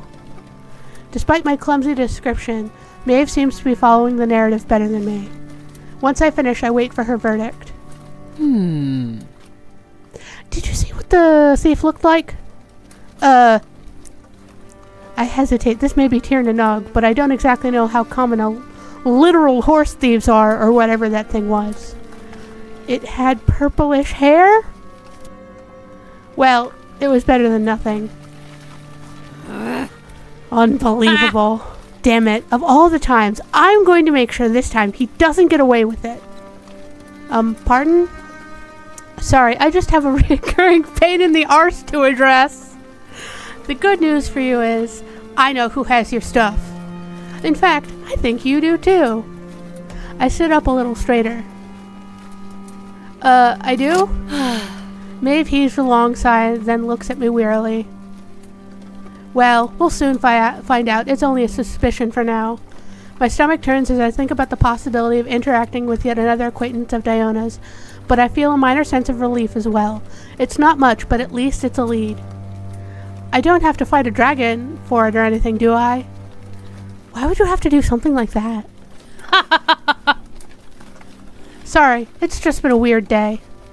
Or possibly longer, I can't really tell. So, who is it and where can I find them? We're already heading there, don't you worry. We still have a little ways to go, though, so make yourself comfortable. I nod, settling back into my seat. Alright, quietly riding towards yet another menacing capital city is going to kill me. Maeve's been friendly enough with me so far, so I might as well make conversation. Once I can think of a topic anyway. What's with the birds? My eyes drift to the air as the forest begins thinning out a little and patches of sky become clearer. Squinting, I noticed a few crows flying overhead. Seriously? Still? I look back at Maithe, who the only commonality for this occurrence. So, what's with the birds? Maithe responds. Not a fan of my entourage, Sorry. silly. What? No, I love being stalked by a murder of crows. It's not unsettling in the slightest. Oh, good. I was worried for a moment there. Don't I guess sit down over there. They followed me around ever since I was a child. Really? Why? You're not having me on, are you? You really don't know. No, ma'am, I can assure you I am clueless in all things. Ha! Well, never you mind then. They're just my little helpers is all. I raise an eyebrow, not quite believing that that's the end of it, but I don't press her. It's none of my business after all. Bird mom too. What's with the bird sounds like? How's the weather type of conversation, TBH? Yeah.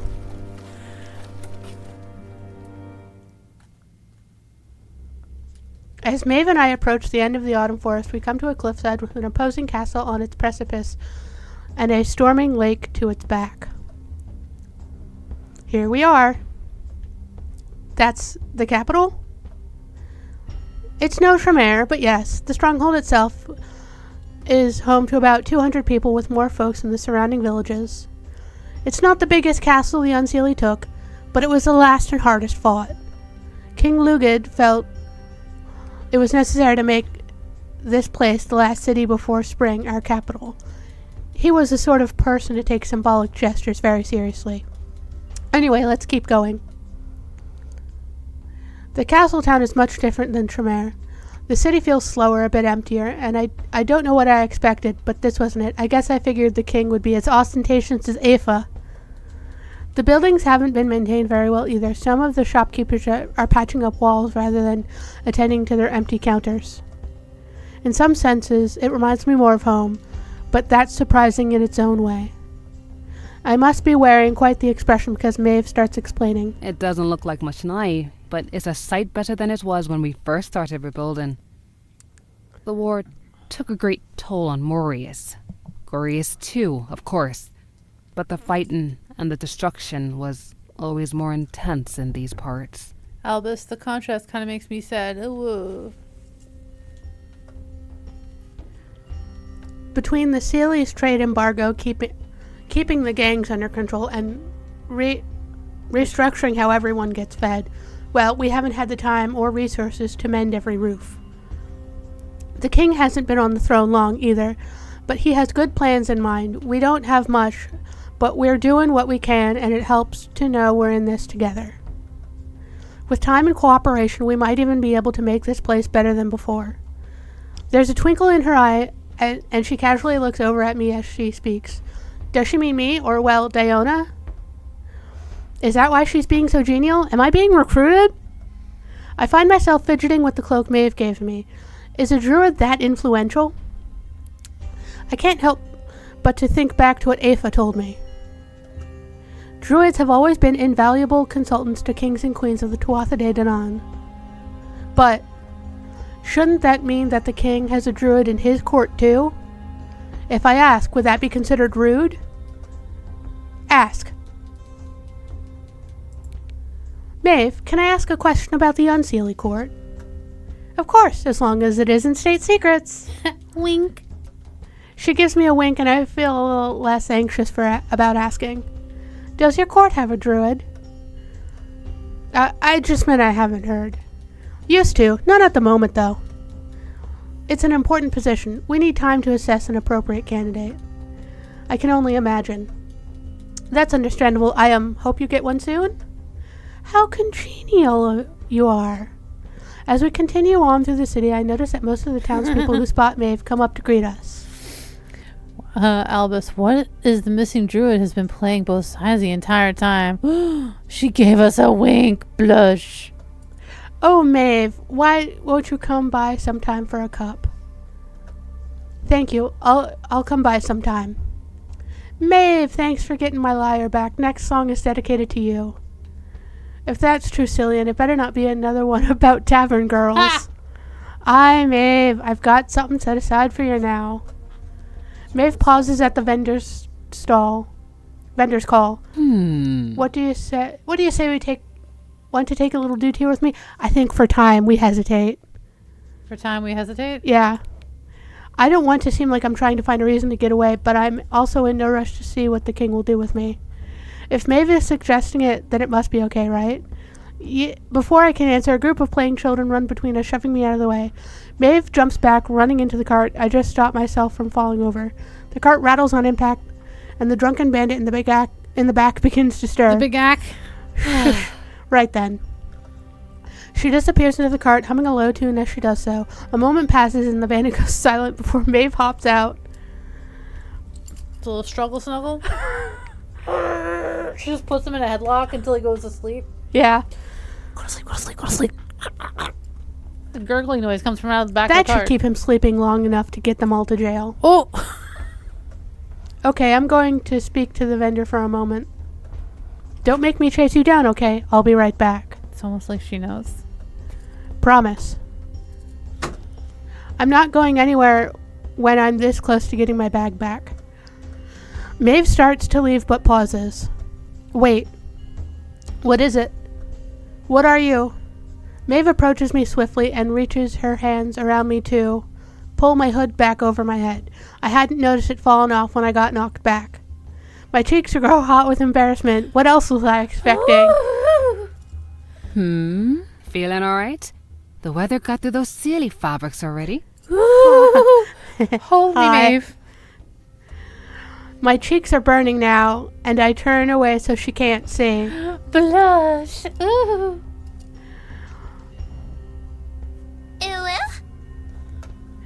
I could have done it myself, that's all. Apologies. Next time I will leave it in your capable hands. Your capable, muscly hands. She jogs over to the vendor, who hands her a small brown bottle that she carefully tucks away. They continue to chat for a moment.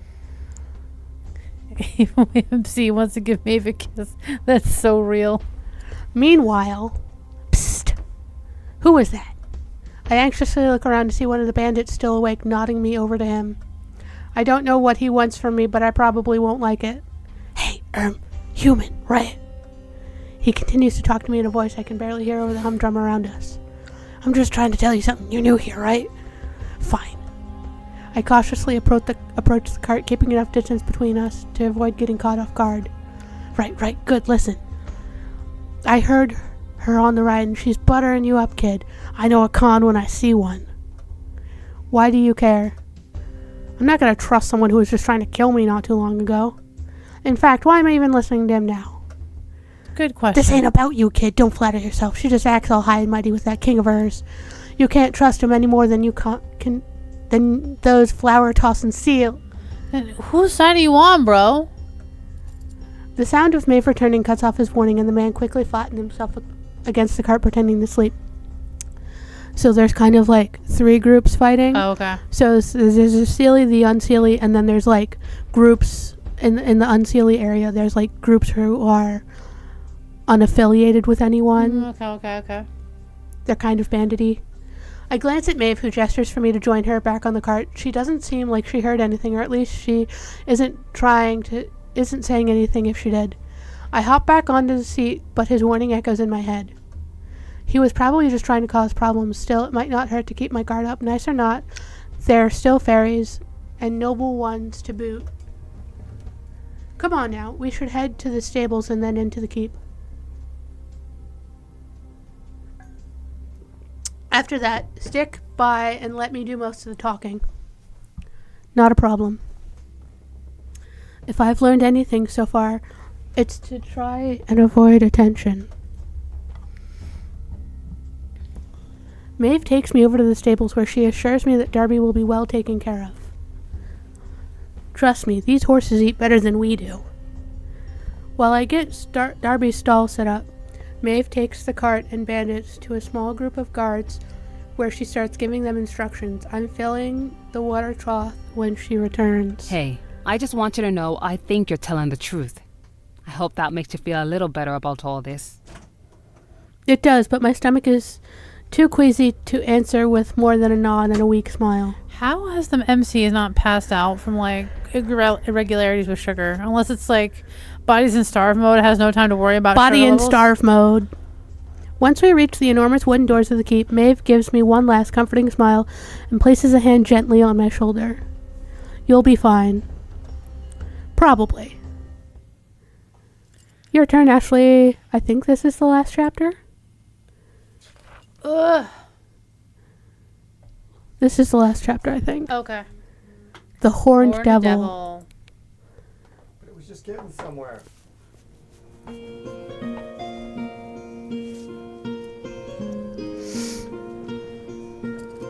As Maeve heaves open the heavy wooden doors, a wave of heat falls over me. The warmth eases the bitter autumn wind from my weary bones, but just as soon as I begin to feel myself relaxing, something else strikes my senses, the rich, all-encompassing smell of a freshly cooked feast. I blink, taking in the strange scene before me. What kind of throne room is this? It's nothing like the Seelys. In fact, if not for the little throne at the far back, I wouldn't have realized this was a throne room at all. If anything, it's more of a public dining hall. The majority of the room is consumed by massive wooden tables, covered end to end with all sorts of food and drink. I feel my mouth water enviously as I watch the crowd of common folk mingle and treat themselves to fresh loaves of bread, steaming hot meats, fruits and vegetables, cakes and cheeses, mead and whiskey. My stomach twists painfully, audibly. Go ahead. Huh? You're hungry. Eat something. We'll be waiting a while still. The Dagda's feast feeds all. Here, no, that's alright, I'm fine. Of course, that was all just about the biggest, fattest lie I've ever spoken in all my life, but I just couldn't. Even now, I had to hold out hope. Suit yourself. With that, Maeve steers us away from the tables and off to the side, right around the center of the room. The silence is awkward, so I break it. Ask about the feast. So, why is it called the Dagda's Feast? You know about the 4 treasures, don't you? Remind me? I see. I understand. I tuned out a lot of the Druids' historical lessons as well. I raised my eyebrow. Maeve was taught by the Druids? Interesting. A long time ago, this place, Tir na Nog, was a series of islands named after Falias, Gorias, Phineas, and Murias, which now make up our provinces. As far as we know, all the islands sort of melded together after our ancestors left for Innisfell. Anyway, before they left, 4 treasures were taken from each island. The first treasure was the Lea Fael. They used to cry out for the next High King if a line of succession ever ended in the old world, but the stone was broken by Cú Cullen thousands of years ago. MC is used to starving from the famine. Baby! Efforts were made by the Druids to recover the pieces, of course, but it's never... Well, never mind. The next treasure was Soleus and Gay Assail. Oh, we're gonna... Clee of Sullus. Clee of Sullus. Sword of Light. Interesting. The Clee of Sullus. Gay Ossel. And the gay Ossel. The gay ass. The gay Ossel. The legendary weapons of Nuada and Lug. For a long time, these treasures were thought to be lost, but when Finn and Lugaid rose up in defense of the king Anray, the rebels were gifted both sword and spear as godly blessings for the unseelie cause. As for the final treasure, you're standing in it. I look around perplexedly for a moment. What do you mean? This room? Koiransik? Kirioansik. Kura-ansik. Kura-Ansik, or what's left of it. The Dagda was said to have ascended to Magmel? Magmel. Descended to Magmel after his time in Inzafil. So imagine our surprise when we find his cauldron overturned here, abandoned in the countryside. Most believe it was left as a gift. Or maybe he just dropped it? Either way, the stronghold was built up around it, and now this room holds host to an eternal feast. No matter how much you eat, it will always be replenished, so the throne room is kept open for everyone. Like the Horn of Plenty? Yeah. Yes, basically. Food can be hard to come by, especially the farther north you go. There used to be some trade with the Falias for that reason, but after the war... Well, the king's of a mind that if you come all this way, you best be able to leave with your belly full. Are you sure you won't eat? No, Oh! Oh, Maury! Are you giving my friend over there a hard time?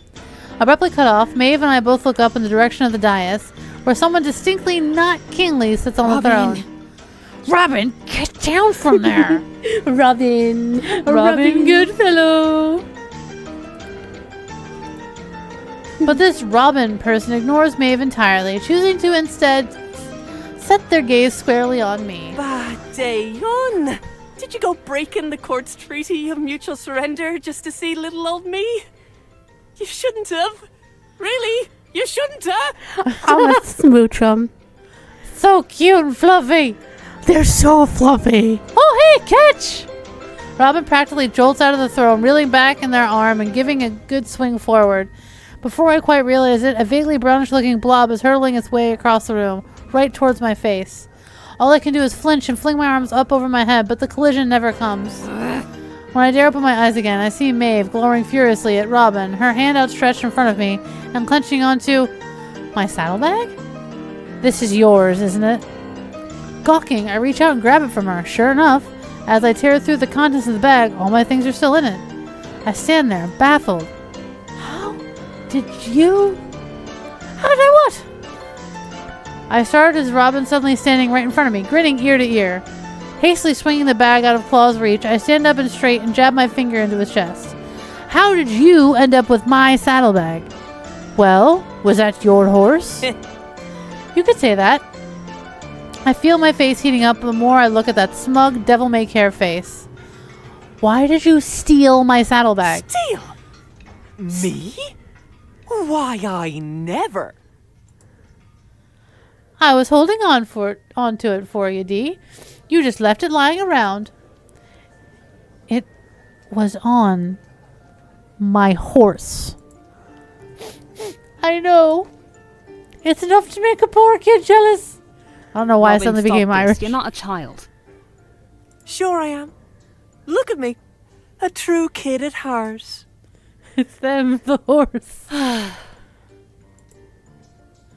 So I'm to assume that the druid's account is true. They followed you through a ley line after you made off with their things for some inexplicable reason? Seems plausible. Right, well, that's one problem sorted at least. Now we know for certain it was an accident. That should help when I explain this mess to the king. What? Oh, you don't really have to drag him into all this, do you? With all that's happened recently, he might not take too kindly to. Of course I have to tell him it's a matter of security. But I could just pop them back right now. No one's the wiser. Except me, you, the druid, anyone they may tell. Psst. You could keep a secret, can't you, Dee? Robin. Maeve. Now that we've introduced ourselves, this is serious. Accident or not, you forced us into a sensitive diplomatic situation. Oh. I got it. Big man said he wanted eyes on the inside, didn't he? Well, here you go. Eyes on the inside. Trustworthiness certified. We can just tell him that and ignore the other bits. What? No. I'm not gonna lie to the king. It's not a lie. Just a little bit of bullshit. Sorry for the horrible Irish. And we all do a little bit of bullshitting from time to time, don't we, Maeve? After all, this isn't exactly the first time. Hold your tongue. Smiling, Robin proceeds to stick out her tongue and hold it physically. Fucking love Robin. You stay here with the druid. I'm going to find the king and request a private audience with all 3 of us. And we're going to be forthright with him. But in the meanwhile, keep a low profile for once, would you? As Maeve begins to walk away, Robin swerves around and grabs me by the shoulders. You! Help me out here, would you? Oh, the goat eyes. Got the goat eyes. So fluffy. Do not. I blink. And why the hell would I do that? You robbed me. Robin lets her arms fall to the side as she sighs loudly. Oh, I don't know. Maybe because both our hides are on the line. I cross my arms and step away from Robin. Even if that's true, I trust Maeve a great deal more than I trust you. So whatever it is you're scheming, I'll have no part in it. What? Me? Scheming? Why, I never. I glare at her. Bah, okay, you win. But could you at least do me one teensy tiny little favor? I enjoy Robin. How teensy tiny are we talking? The teensiest! I just need you to hold something for a bit. I heave a labored sigh. Refuse. No, absolutely not. Bah! You're not much fun, are ya? Ah, well. Without another word, Robin saunters over to the dining table and picks up a loaf of bread and an entire boat of gravy, only to then immediately nudge a fellow to their left and hand the latter off to them, gesturing down towards the end of the table. I don't like the look of this. But before I can even think to intervene on what this is, the hapless accomplice has already shrugged and started making their way down the room, shouting all the while. Did Nye and Eve ask for some gravy over here? Robin smiles mischievously, watching and waiting. Suddenly they look back over at me, giving me the briefest once-over before tearing off a strip of bread. Want some? I narrow my eyes and shake my head. Suit yourself. Robin then plops down on the torn piece in his mouth and chucks the rest of it bread clean across the room, with the same speed and precision he threw my saddlebag earlier. Only this time, the poor lad with the gravy boat didn't have a strong lady friend to stop him from getting smacked upside the head, nor from tripping over and dumping the contents of the gravy boat. Splat! Right onto Maeve, just as she was about to leave the throne room. Oh, gods, I'm so... Oh, through that... My mouth hangs wide open, as does everyone else in the room, except for Robin, who immediately leaps back over to me. Oh my, what a terrible turn of events! Poor Maeve's gonna have to find a change of clothes. There was an ooh somewhere. Oh, thank you, Alba Small. I got the bits. Despite Robin's joviality, it does nothing to penetrate the fraught tension that now proliferates the room. Everyone has stopped eating, stopped talking. There's not a sound to be heard other than the faint drip, drip, drip of gravy onto the stonework floors. Maeve, meanwhile, has yet to say anything at all, nor even move from her spot by the door. Her back is completely turned to us, rendering it impossible to see her face or read her expression.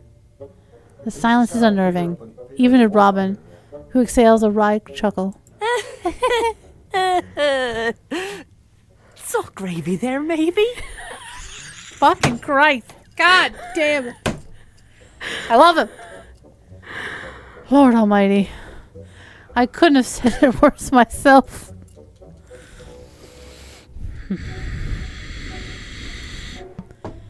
Everyone who is not named Robin Goodfellow, kindly stand aside.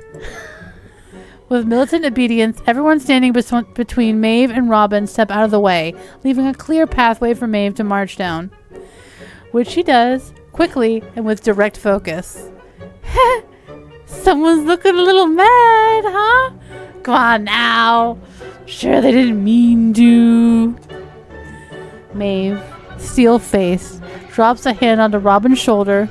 Robin! Uh-oh. Goat is back on the menu.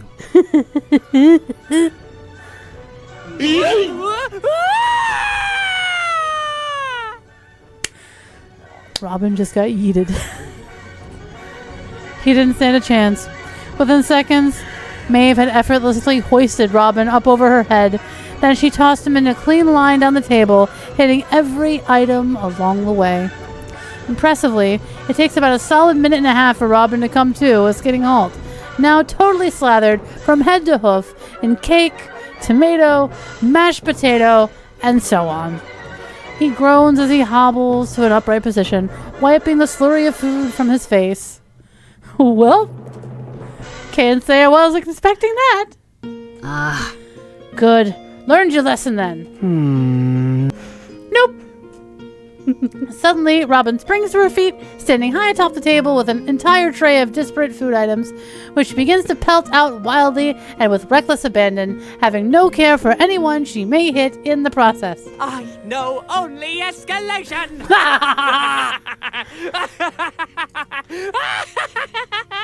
All hail Robin Goodfellow. Robin is my favorite of all the romance interests. He is. She is. They is.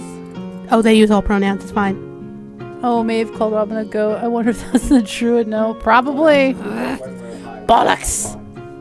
Robin can transform into a goat. Maeve, sensing her waning choice in the matter, attempts to rush Robin and get them to stop. But by now it's too late. Maeve may be strong, but Robin is quick. The game is on, and clearly Robin intends to win.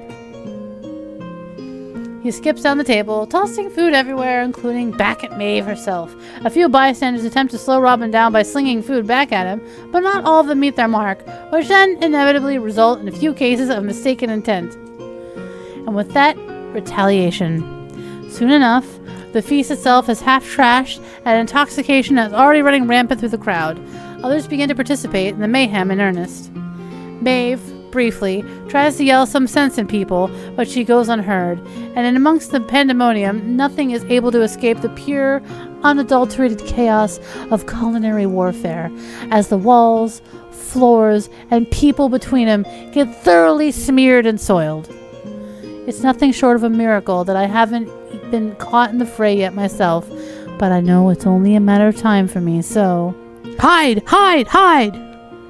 I duck and cover underneath the dining table. Obviously, I'm not getting these fancy Sealy clothes dirty. The battle rages on for a while, though I have no way of knowing what's happening out there beyond what I can see through the flurry of legs and hear above me. I love the random bits of food flying across the fucking screen right now. Yeah. Yay! Though, from what I can tell, Robin has remained for the most part on top of the table, zipping up and down, stirring up the chaos further, as Maeve continues to shout at him and to stand down. Suddenly, though, even as it seems the madness will never end... What are you all doing? Oh, there is one more chapter, but please, we gotta play it. Please. Yes, this is pretty awesome. I love how this Otome game has a character with changing pronouns. So fucking good. Togra and Ariri, a king's proposal. This is any AI story and you'll get that. It misgenders people all the time. Yeah, but this is like on purpose. All the joviality that was once present in the unseelie throne room abruptly dies. No one speaks, no one whispers, no one even dares to move. Not even a careless whisper? Shh. I strain my head from under the table, trying to catch a glimpse at the person whose mere presence managed to cut through Robin's calculated chaos in one fell swoop. It's no use, though. Between the throng of people, I can't see anything at all, but I can still hear. So is this what is to become of my father's court? The Dagda's feast, put to waste and desecrated. Chaos and tomfoolery at the very seat of our hard-fought throne. My king. Permit me to. Explain? What is a man? A miserable pile of secrets? It is plain enough, Troidaire.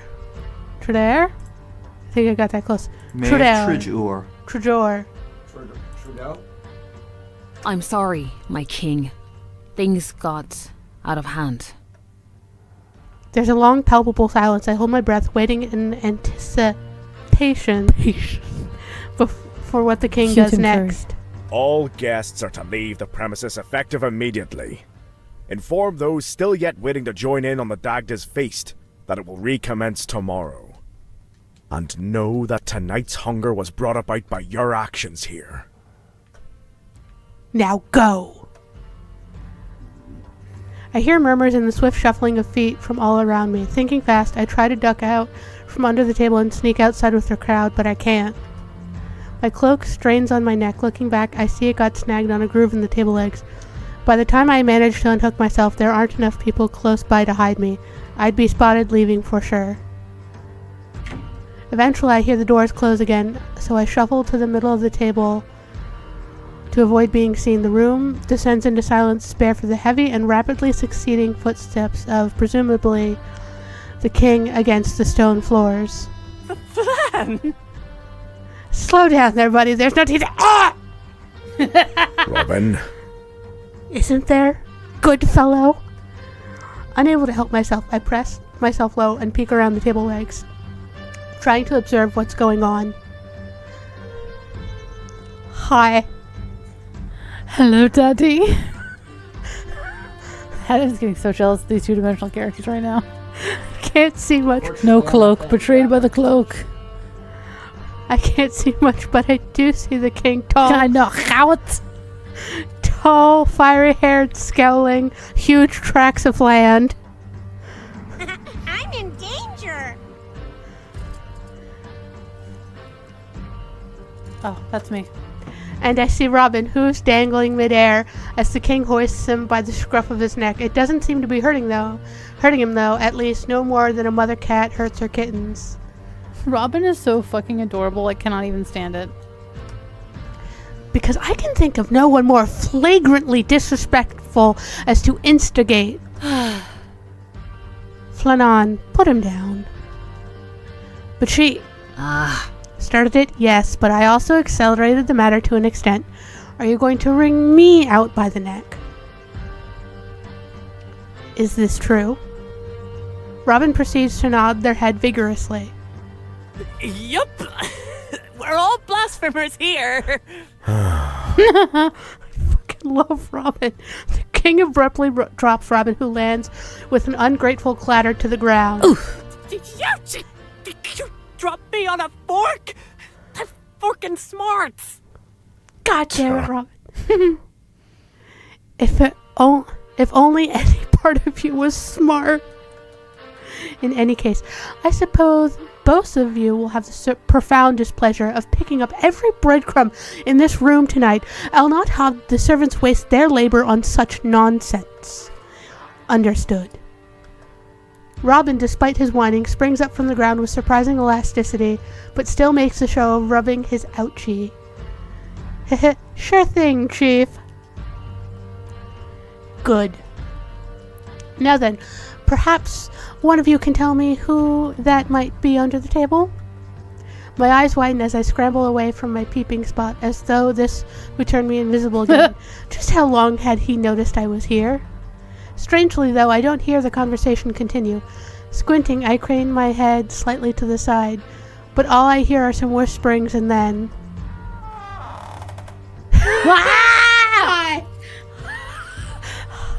He's very buff. Hi. So close. Eyes up here, MC. Oh, hi. Yeah. Sorry.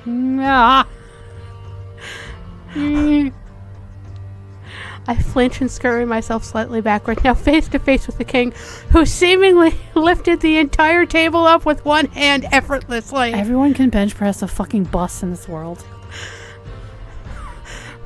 Manam. The king oh, my stars and garters. The king stares me down, his face inscrutable. Then wordlessly, he thrusts his free hand out to me, his palm turned upward. Take it. I glance between the king's face and his hand. That's got a jump scare. Gingerly, I reach out and take it. Of course you do. He's a redhead. Gingerly. His hand is firm and callous, not to mention significantly larger than mine. Still, his hold is not aggressive, as he only uses enough force to help me out from under the table. Soon enough, I'm back on my feet again and caught between the three collective stares of Robin, Maeve, and the king of the Unseelie Court. I fidget in my spot, waiting anxiously for someone to say something, do something, for anything to happen, really. Still, I don't dare speak up first. I don't believe that belongs to you. I raise my head, furrowing my brow slightly at the king. Sorry? Without further elaboration, the king simply lifts his hand to me and hooks a finger beneath the clasp of Maeve's cloak. Undressing me already, sir. Yes. Oh. Remove it. Sir, yes, sir. Takes off pants first. Like, not your pants. The fucking cloak. You horny bitch. The king's hand falls away from me. Instinctively, I look towards Maeve and Robin. But their faces tell me nothing. It seems between the three of us, all we can collectively feel is worry. With a sigh, and not much else I can do, I hesitantly remove the cloak, prompting the king to stand up straighter with a hard expression on his face. I see another present from the Seelie Court. The king cranes his head to the side, glaring at Robin. What? Why do you always assume it's my fault? Because it usually is. It always is! But it's not this time, not really. They just fell through one of the ley lines before it closed behind me. I didn't mean... How curious. Then I gather the assured security of your method of travel was an outright lie then. Who else might you have accidentally let in, I wonder? The king's words cause everyone to fall silent for a moment, a grave tension in the air. Flan, let's not jump to conclusions. Yeah, and besides, it only happened because they were chasing me. Chasing you? Why? The king glances down my way, anticipating an answer. Meep. Explain.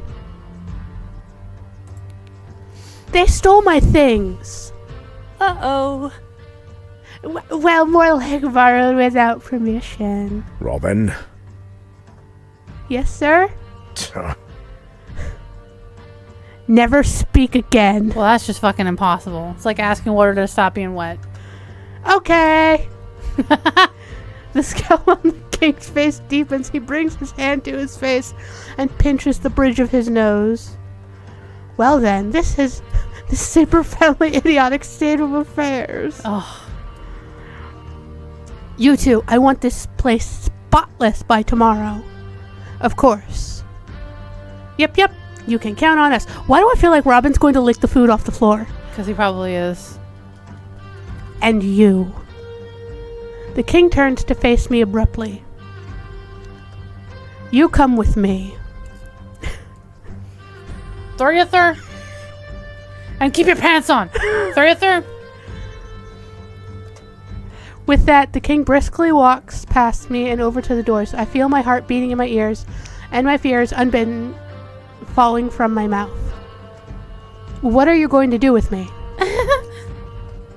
The king stops in his tracks, peering over his shoulder. Violating the court's treaty of mutual surrender is a grave offense, Druid. What is to be done remains to be seen. Like a glass coffin. One last time I look at Maeve and Robin. Maeve smiles at me softly, nodding her head. And Robin, of course, winks. I sigh, breathing deep, and follow after the king. The Unseelie king and I traversed through the castle halls without a single word passing between us.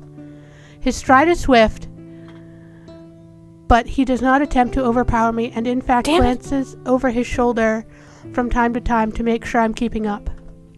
But my stomach twists and turns the longer we walk.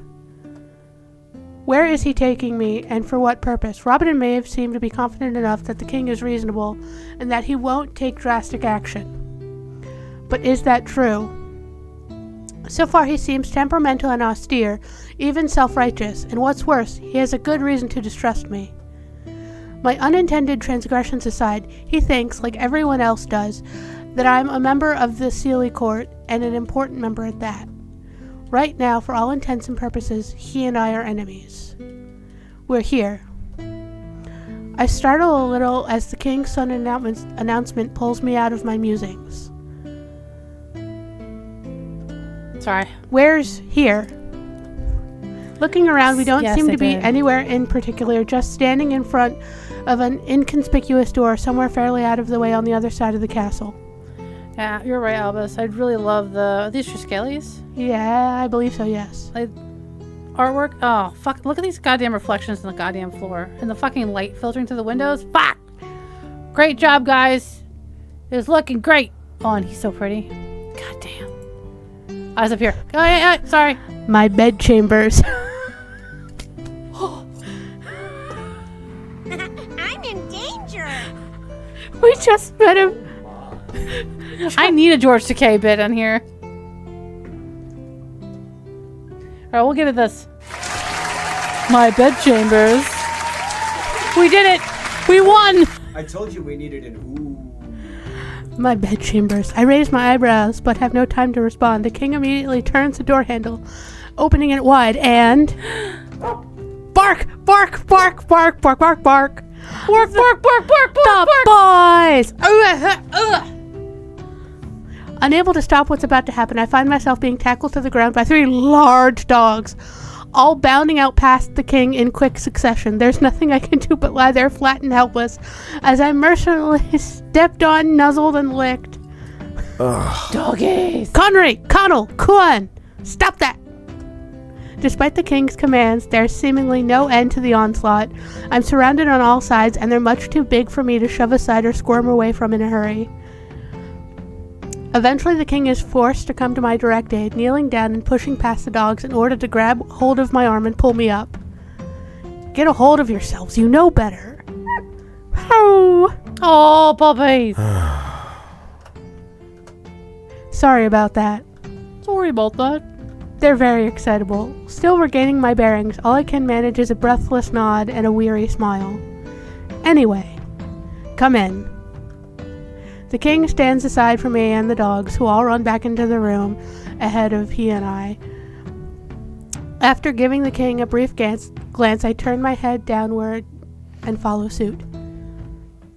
As I step inside, the first thing I notice is that the king's room is remarkably plain.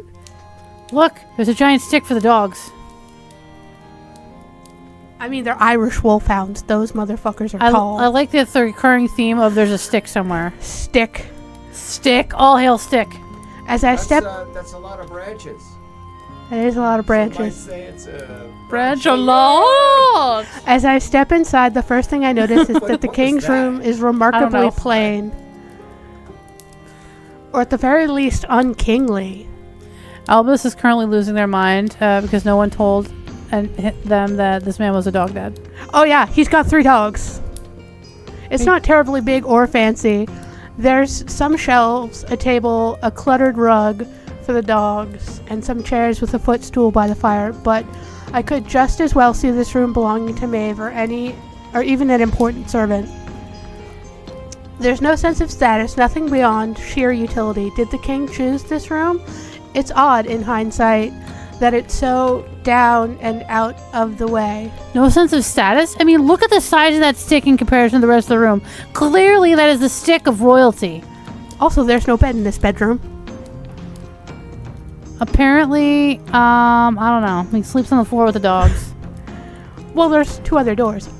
Oh, that's it. Stranger still, though, is what's missing from the room entirely. Namely, a bed. Well, that's going to make things uncomfortable. Could it be that in the other room with the locked door? Ho ho ho ho! No, Locked is the wrong word for it. The door is bolted shut from the outside with not one but 2 locks and a large plank of wood. Damn, son. What kind of skeletons you got in that closet? Bitch, you got a werewolf in there?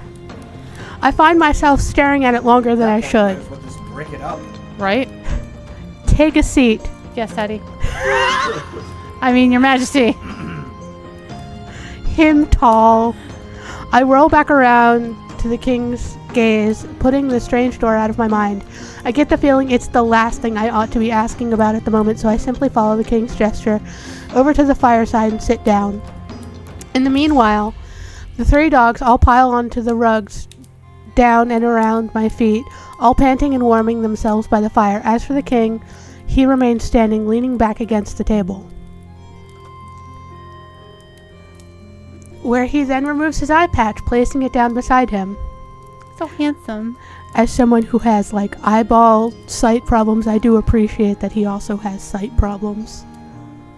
I didn't expect him to do that, and I'm surprised by what I see. There's a redness around the eye, perhaps a burn mark, but the eye itself has something strange about it, too, though I can't quite put my finger on it. Think me handsome, do you? Mayhaps. Yes! I'm sorry, Adam. We were too busy, dying. What did you want? Oh, she was describing the scar around his eye, and I'm like, it's actually just an indent from the eye patch. Oh. It's like pillow creases from the eye patch. The doggies are so sweet. Unlike Keegan, who was pet keeping his cat from us. Facts. Oh, yes! Ah! Fuck! No! I slapped my hand over my mouth immediately. Why did I say that? Suppose I can't blame you for an honest answer. I want to go back! No! Quick time event, you fucked me! The past has not always been kind to me, as you can see. It's a curse. It's a curse, if you must know. The eye functions, but light can be irritating. Man, I feel that so hard. I got eyeball problems like that. I'm sorry, I didn't mean. The king holds up his hand, seemingly just as eager to move on from the subject as I. Tell me what you know of the War of Courts, Druid of the Sealy Court. I sit up straighter and tilt my head, racking my brain for what to say. Not much. Not much, I'm afraid.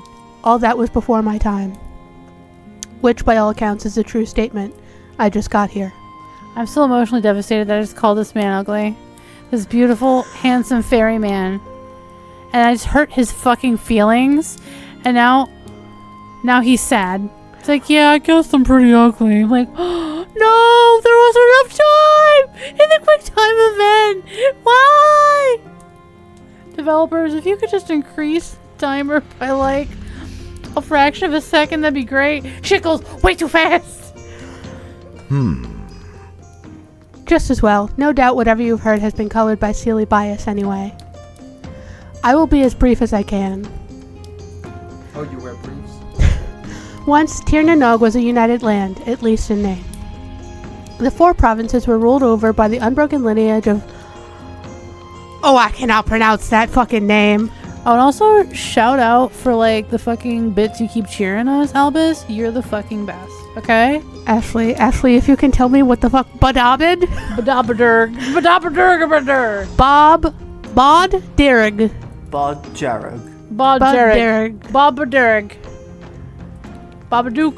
Bob Durg, son of the Dagda, who was himself of Danu's progeny.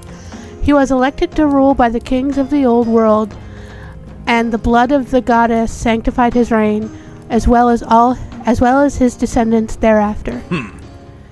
And yet, despite his honored lineage, Tir na Nog found itself plagued by a fool, King Enrai. He was weak, ignorant, and turned a blind eye to the grotesque greed of the... something? The Flafa? Fla. The Fla. Flaha. And the fla. Fla. And then the plural. Flaha. Fla. So they're landlords, typically consist of hereditary landowners. Even ancient Ireland was like, fuck the landlords! Flaha. A dirty flaw! and to the corruption in his own court as well. Half the land was inundated by abject poverty and squalor. The average freeman could hardly afford to eat, and what remained of their meager earnings was either returned to the flacha in tribute or outright stolen. Why does this sound like the fucking current housing market in America? Because not much has changed in the past, 150, 200 years. We need a handsome one-eyed elf man to save us. They're both there. He's got 1.5 eyes. This is nothing to say of the unfree. Oh god, there's a lot where Ashlee, click the words. Remember, kiddos, even magical fantasy race isn't bad. Fucking facts. Ashlee, click the words. Click the words. Bochachla. Bochach.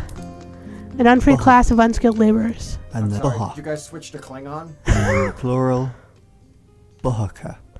Bochach. Bochach. Bohak. Bohak. Bohak. Bohak. Bohak. Okay, come on. And then the plural, Bohaka. Bohaka.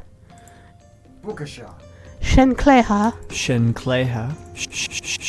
An unfree class of domestic servants. Shenkleha. Okay, now I'm having too much fun. And then the plural, And Shenklehi. we're often no better off than Fura. Fura.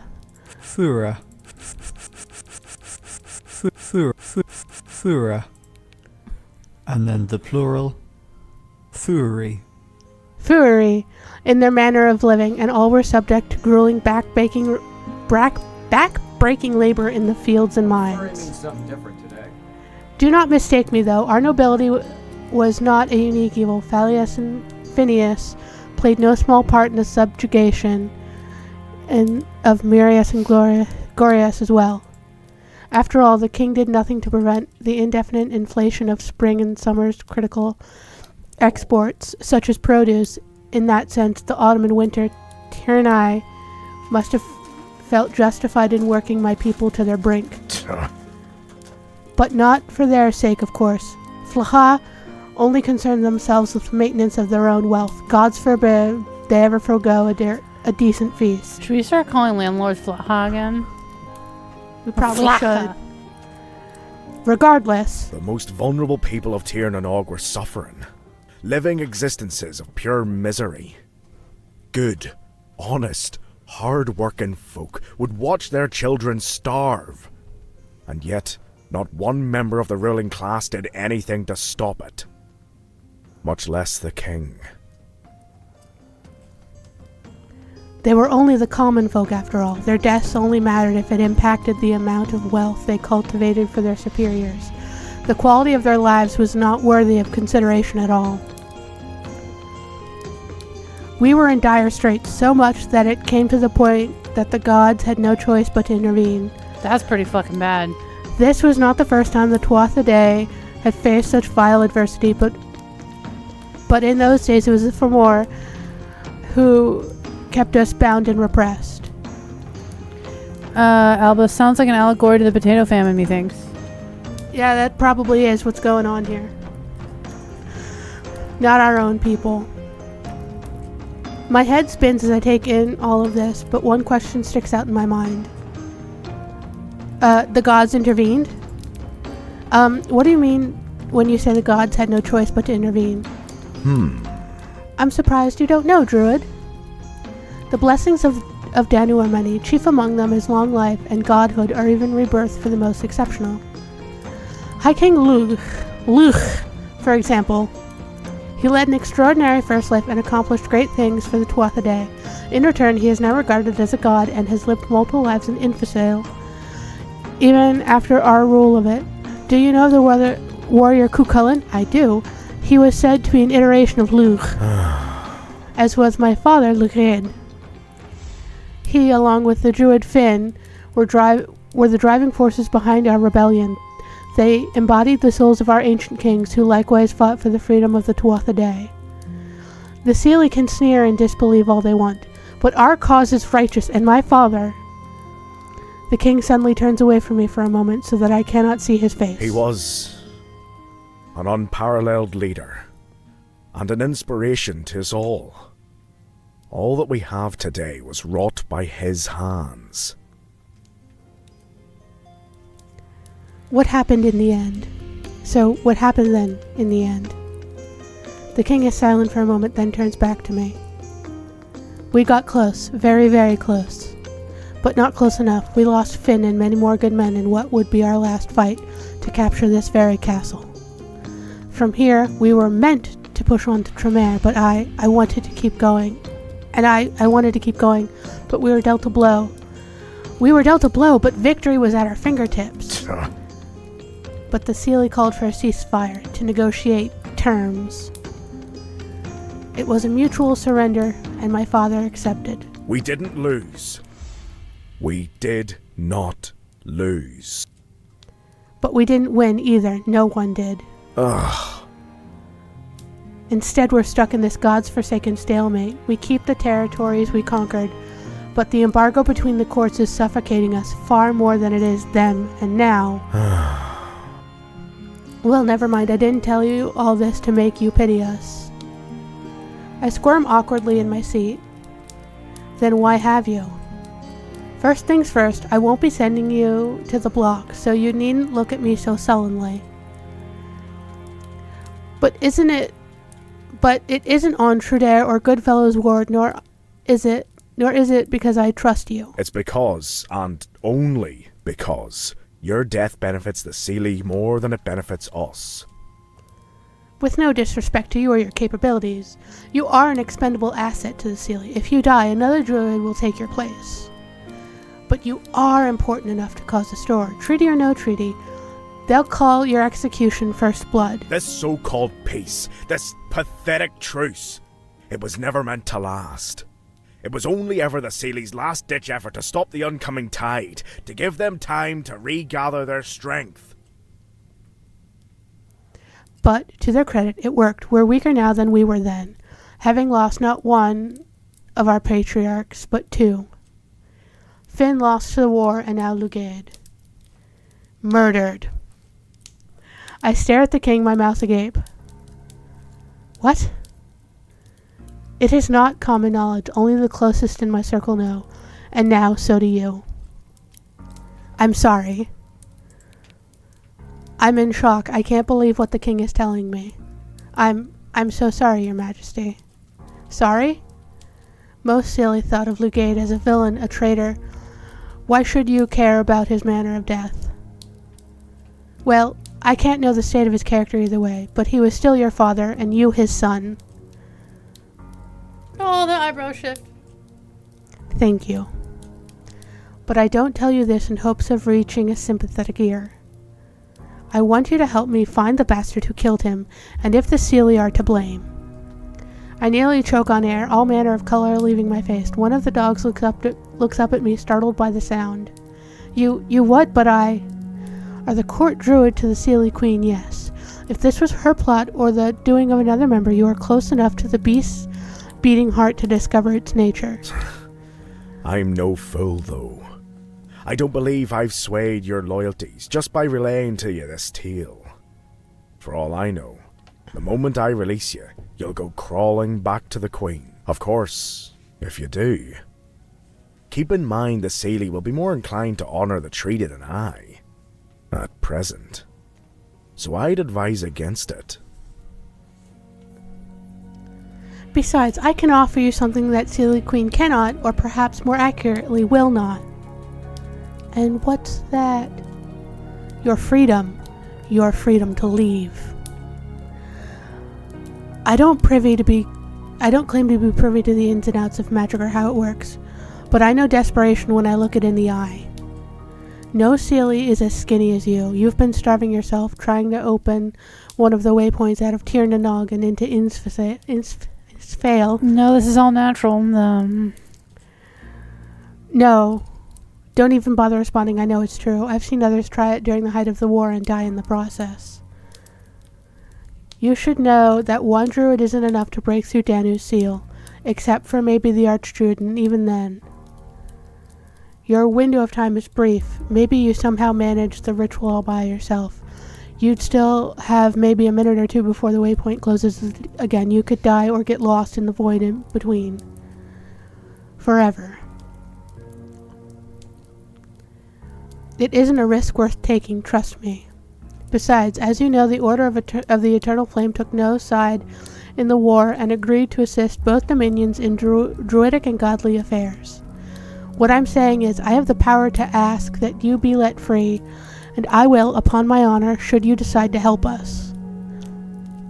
I don't know. I understand that you've had a very long day, so I will give you 3 days of sanctuary to make your choice. Even if you are a spy, you won't find out much in that time. After that, you will no longer be welcome here and must either return to the Seelie or face the consequences of your actions, accident or not. Understood? I nod and find myself wordlessly rising to my feet. I wasn't dismissed, but I need to get out of this room. I need to think. The king, for his part, does not stop me, but as I begin to open the door... Ashlee, can you, Child of meal. Child of meal. I think that's basically calling us a human. Tentatively, I look over my shoulder. This story is bigger than you and your desires. Remember that as you make your choice. I say nothing, closing the door behind me. The saddlebag slips from my hand, the treasures it contains sprawling out across the floor below me. I can scarcely bear to look. You're gonna have to click that for me, bestie! Derfie siad go bhfuair mé bás. Derfie siad go bhfuair mé bás. Derfie siad go bhfuair mé bás. Derfie siad go bhfuair mé bás. They will say I died. Heart? Oh, that's right. The creative directors are all named after the Fates? Yes. Or the Norns? No, the Fates. The Greek Fates. Yeah, the Three those are Sisters. Clothos, yeah. Yes. That was really good. That was really good, which is why I backed the game in the first place. Of course you did. It's got a tragic backstory. Left, right, and center. And Fae. So many Fae. They said Irish mythology, and I said yes. Emphatically. Yes. God, I love Robin. Alright, so where can people find The Good Folk? I know it's on Itch.io. I believe it's also on Steam. They have a Tumblr page. Is the Kickstarter still open, or No, the Kickstarter ended like a year ago. Oh, okay. Oh, when are they planning the full release of the game? Whoa, are you in there? The full release is gonna take a while, but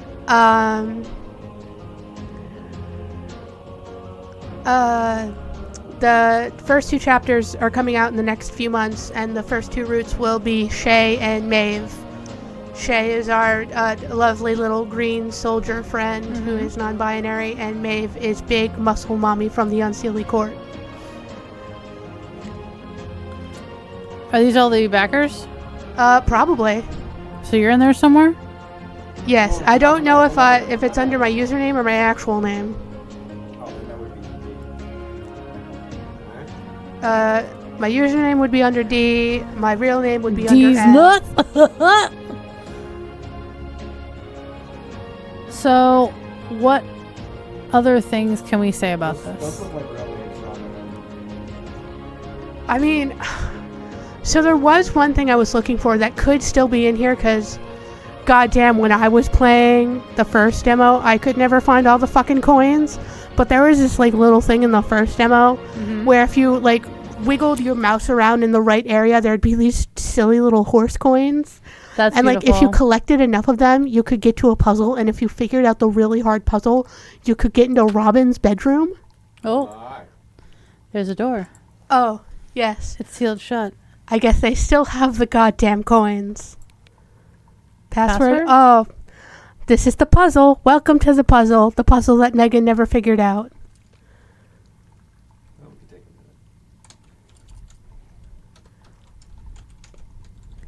I don't know.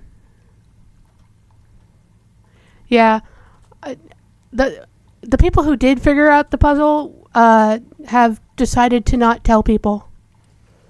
Yeah, just walk away. We don't. But yeah, through that door is Robin's bedroom. House. Which is sad. I've never gotten to see it. Well, we're super happy you got to join us tonight, Albus. No worries. Thank you, Albus, for being here. You're the absolute best. Legend. So that's been the game. Yes. What do we have coming up next? So in the month of September, we will be playing 2 demos. We will be playing... I have it in my phone. Let me check. So our next stream will be the 10th. And it will either be Save the Villainous or Imperial Grace. And the 24th is the next stream after that. So it's like every other Tuesday. Alright, so it's going to be the 10th. And the 24th. And the 24th. So mark that on your calendars. We do Otome O'clock every other Tuesday. So this week Otome. Next week we're going to do a regular game stream. Or maybe I'll collapse into a fucking exhausted coma. Who knows? And then the week after we'll be doing Otome O'clock again. Yeah. If you guys have any games that maybe you're developing in the process of developing, or just like Otome games you like playing, yeah, or something you kickstarted, you're like, away. hey, I really want you guys to check this out. I think it's great. Give us a shout. Yes, and this stream will eventually be up on YouTube. Yes. I'll be better about that than I will about making the promos. I completely forgot to do this fucking time. Yeah. Yeah. Yeah. This was the good people. I really like it. This is really nice. So little. None of them are good people. You don't know that. Shay is lovely. Shay's just trying to do their best. So and Robin is just a menace. Yes. A couple fun facts. When Flannan, our fiery-haired unseelie king, blushes, he blushes with his titties as well. Yeah,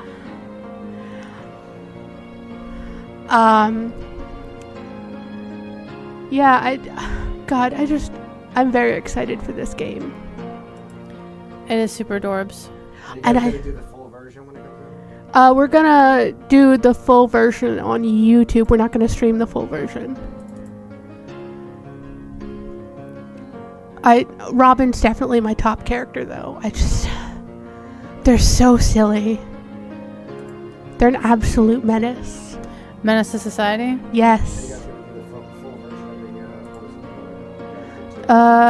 Eventually, yeah.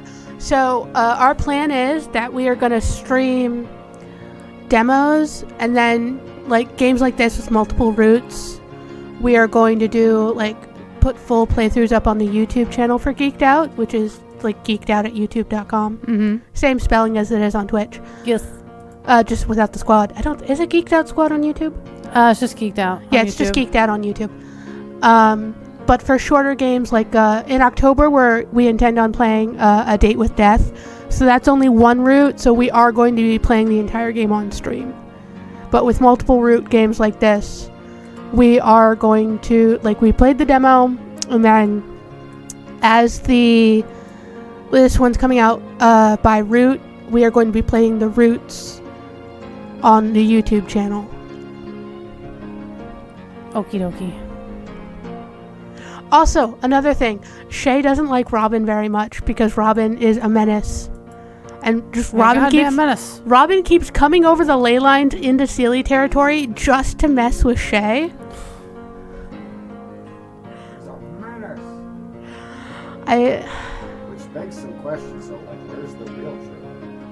Yeah, we'll find that out in game. Yes. So do we have... Alright, so Adam, do you want to go on mic and promote rest of our shows? Nah, you can handle it. God damn it. Help me. Ashley, what are the rest of your shows? What are you doing Thursday? Thursday we're doing continuing our playthrough. She wants me to do it so she can do the wrapping up stuff. Go ahead. Huh? Does that mean that you're going to do it? Yeah, he'll do it. Oh, okay. Yeah, well, go ahead. Am I on? Yeah, your mic's been on. I don't think I'm on. No, you're on. No, I can't hear it. No. Okay. Oh, goddamn menace. Here's a menace. All right. Phenomena. So, yeah, Thursday we'll be streaming Baldur's Gate 3, our ongoing shenanigans until, and that'll be until that playthrough is finished. And we're in Chapter 3, so I think you can catch up on YouTube, though. And then Saturday, I think, are we still doing Fallout 76, or are we going to do something else? I don't know how I feel about it. Tentatively Fallout 76. And if not, it'll be one of the other shenanigan-y games we've been playing. I might force her to continue Humans Fall Flat. I'm gonna keep pushing for more Sea of Thieves at some point, but nobody else but me wants to do it. And then next Tuesday, I'm sure Ashlee will have some indie horror game that she will torture herself with. Oh, we might continue the playthrough of Father Forgive Him.